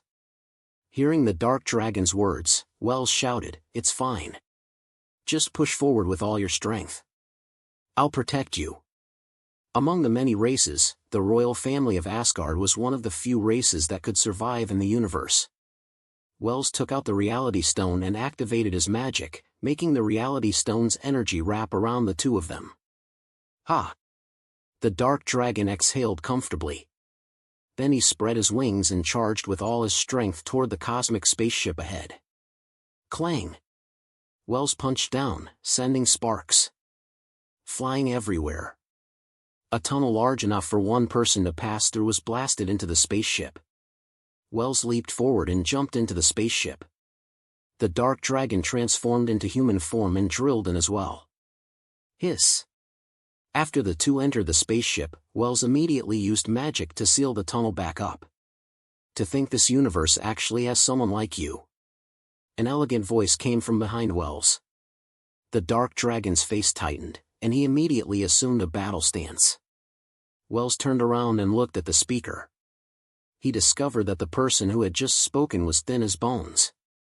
The clothes on his body clung tightly to him as if they had been measured perfectly, without the slightest error. However, his face was extremely sinister, and his skin did not sag weakly, making him look like an evil ghost. Wells's brow moved, and he questioned the person ahead, "Are you Ebony Maw?" Ebony Maw, one of Thanos's Black Order. Although he was not the strongest, he was the most cunning. In Thanos's army, he was Thanos's strategist and possessed extremely powerful verbal control abilities. Before long, all the information about Ebony Maw surfaced in Wells's mind. "Shoo!" Ebony Maw made a silencing gesture at Wells. Then his right fingertips moved slightly, and dozens of arrows inside the spaceship shot toward Wells's head. Petty tricks. Seeing this, Wells snorted coldly. Just as the arrows were less than 3 centimeters away from his head, the aura on Wells's body instantly erupted outward. The many arrows froze in midair for a few seconds, then all fell to the ground. Ebony Maw kept both hands behind his back like a noble young master. He smiled slightly. "Don't be impatient. There's more." Ebony Maw's voice was extremely mellow. If one only heard his voice, those who did not know better might think he was some peerless young lord. "Your Highness." For some reason, Wells felt a chill behind him. He turned his head and saw the dark dragon's fist already striking toward him. Wells tilted his head and smoothly dodged the dark dragon's attack. "Your Highness." The dark dragon shouted anxiously, "My body isn't listening to me. This ugly freak is controlling my body." Verbal control. Ebony Maw's ability, verbal control. Ebony Maw could use words to persuade and even control others. Even minds with powerful mental strength could not escape. "Sorry, dragon." Wells clenched his fist tightly, and the power throughout his body burst out. The air was torn in half. With a boom, Wells struck the dark dragon. The dark dragon's strength was far inferior to Wells's. Even if his mind had been controlled by Ebony Maw, he was still no match for Wells. Clang! This blow sent the dark dragon flying straight out, blood sprang from his mouth. "Oh!" At this moment, a trace of surprise finally appeared on Ebony Maw's face. He hurriedly looked toward Wells, his eyes terrifying like an abyss. Wells's body could not help swaying. He quickly looked at Ebony Maw, but at that instant, Wells discovered that the surroundings had actually begun to blur. "What are you?" Wells bit his tongue lightly and shouted angrily at Ebony Maw, "How dare you try to control me?" A flash of white light passed, and Wells arrived in front of Ebony Maw. He stretched out his right hand, grabbed Ebony Maw by the neck, and forcibly lifted him up. "Aren't you elegant?" Wells slapped Ebony Maw's face wildly, cursing as he slapped him. "Then keep being elegant for me." Ebony Maw was beaten senseless by Wells. He stared blankly at the man before him. A minute later, Wells viciously threw Ebony Maw to the ground, then spat on him. "Bah! What the hell are you?" "Buzz! Buzz!" In the center of the spaceship, a huge screen suddenly lit up. "Ebony Maw, how is it? Have you obtained the Space Stone?" "If you have." On the screen appeared a man wearing a golden helmet, his head shaped like a sweet potato. Seeing Ebony Maw lying on the ground, the man froze slightly. Wells straightened his clothes, then said solemnly, "Hello, Mr. Thanos. My name is Wells, a royal of Asgard. A true god." The person on the screen was none other than Thanos, the overlord of the universe. Behind him stood the other members of the Black Order. "Where is Ebony Maw?" When Thanos saw Wells, he knew that his plan had failed, but he still asked, "Is my subordinate dead?" "No." Wells grabbed Ebony Maw and lifted him up, then swiftly snapped his neck. At that moment, Wells looked back at the screen. Now he's dead. Provocation. This was naked provocation. "You!" The other members of Thanos' Black Order glared at Wells in uncontrollable fury. Thanos looked at Wells expressionlessly. "You are angering me, Asgardian." "That's right." Wells did not deny it. He nodded directly. "If you want revenge, come find me. I'll accompany you to the end anytime." After listening to the Tree of Life, Wells had changed his strategy. The current Thanos was weaker than the Thanos several years later. Now was the best time to kill him. That was why Wells had angered him, making him come to him for a decisive battle. "We will definitely meet again." Thanos looked deeply at Wells, then closed the screen. Such temperament and endurance. As expected of Thanos. The screen had already gone dark, but Wells still stared at it, muttering to himself, as expected of the overlord of the universe. He truly is a powerful enemy. Wells had personally killed Ebony Maw under Thanos' gaze. If it had been anyone else, they would have already been furious. Yet Thanos acted as though nothing had happened, remaining extremely calm. That cold and ruthless temperament made Wells feel a chill throughout his body. Number 70. The Space Stone and the Mind Stone. "Are you all right?" After a while, Wells finally came back to his senses. He opened his mouth and looked to the side. "Can you still walk?" Just now, the dark dragon had been sent flying by Wells's punch, and even now, it was still lying on the ground, unable to get up. Seeing Wells watching him, the dark dragon swallowed. "No, Your Highness. That punch of yours just now was far too heavy. My body almost fell apart." A trace of embarrassment appeared on Wells's face. Just now, the dark dragon had been controlled by Ebony Maw, and Wells had only wanted to end the battle quickly, so he had simply sent the dark dragon flying with one punch. He had not expected it to suffer such serious injuries. "All right." Feeling somewhat ashamed, Wells placed the dark dragon behind him, then carried it on his back. Wells twisted his head and said to the dark dragon, "I've never carried anyone before. You're the first." "Ha!" The dark dragon gave a bitter laugh. Usually, it was sharp-tongued and talkative, but now it did not know what to say. Wells carried the dark dragon and flew toward the mortal realm. Not long after he left, Ebony Maw's aircraft exploded with a bang. In the dark, freezing universe, Wells had lit a gorgeous firecracker. Wells followed the spatial tunnel and returned to Stark Tower. Seeing Wells's figure drift down and land, Thor finally let out a breath of relief. He came to Wells's side and said, "Uncle Wells, you're finally back. If you hadn't returned, the people of the mortal realm were planning to use their strongest weapon to blow this place up." A nuclear missile?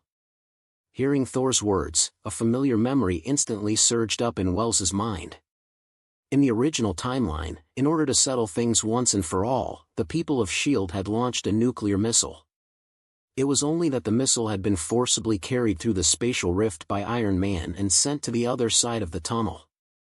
As soon as he heard Thor's words, Iron Man, who stood nearby, also faintly showed some dissatisfaction. What exactly are those S.H.I.E.L.D. leaders thinking? They actually wanted to use a nuclear missile and drag everyone down together. Their group had been here fighting the alien army to the death, yet the higher-ups of S.H.I.E.L.D. had abandoned them without hesitation. Tony Stark had never been on good terms with the official government to begin with. Now, he had also become disappointed in S.H.I.E.L.D. Heh. Hearing Iron Man's words, Wells said nothing and only sneered. At present, Hydra had already completely infiltrated S.H.I.E.L.D. Within the towering tree that was S.H.I.E.L.D., Hydra, which had once been on the verge of death, had gained new life. Using a nuclear missile was, to be precise, Hydra's idea. They not only wanted to blow up the alien monsters, but they also wanted to kill Iron Man, Captain America, and the other superheroes. All right. Wells said to Thor, you deal with the aftermath here first. Later, you brothers come to my place for a meal. Your aunt often mentions you. Wells tilted his head and said to Loki behind everyone, don't think about running. Loki laughed dryly.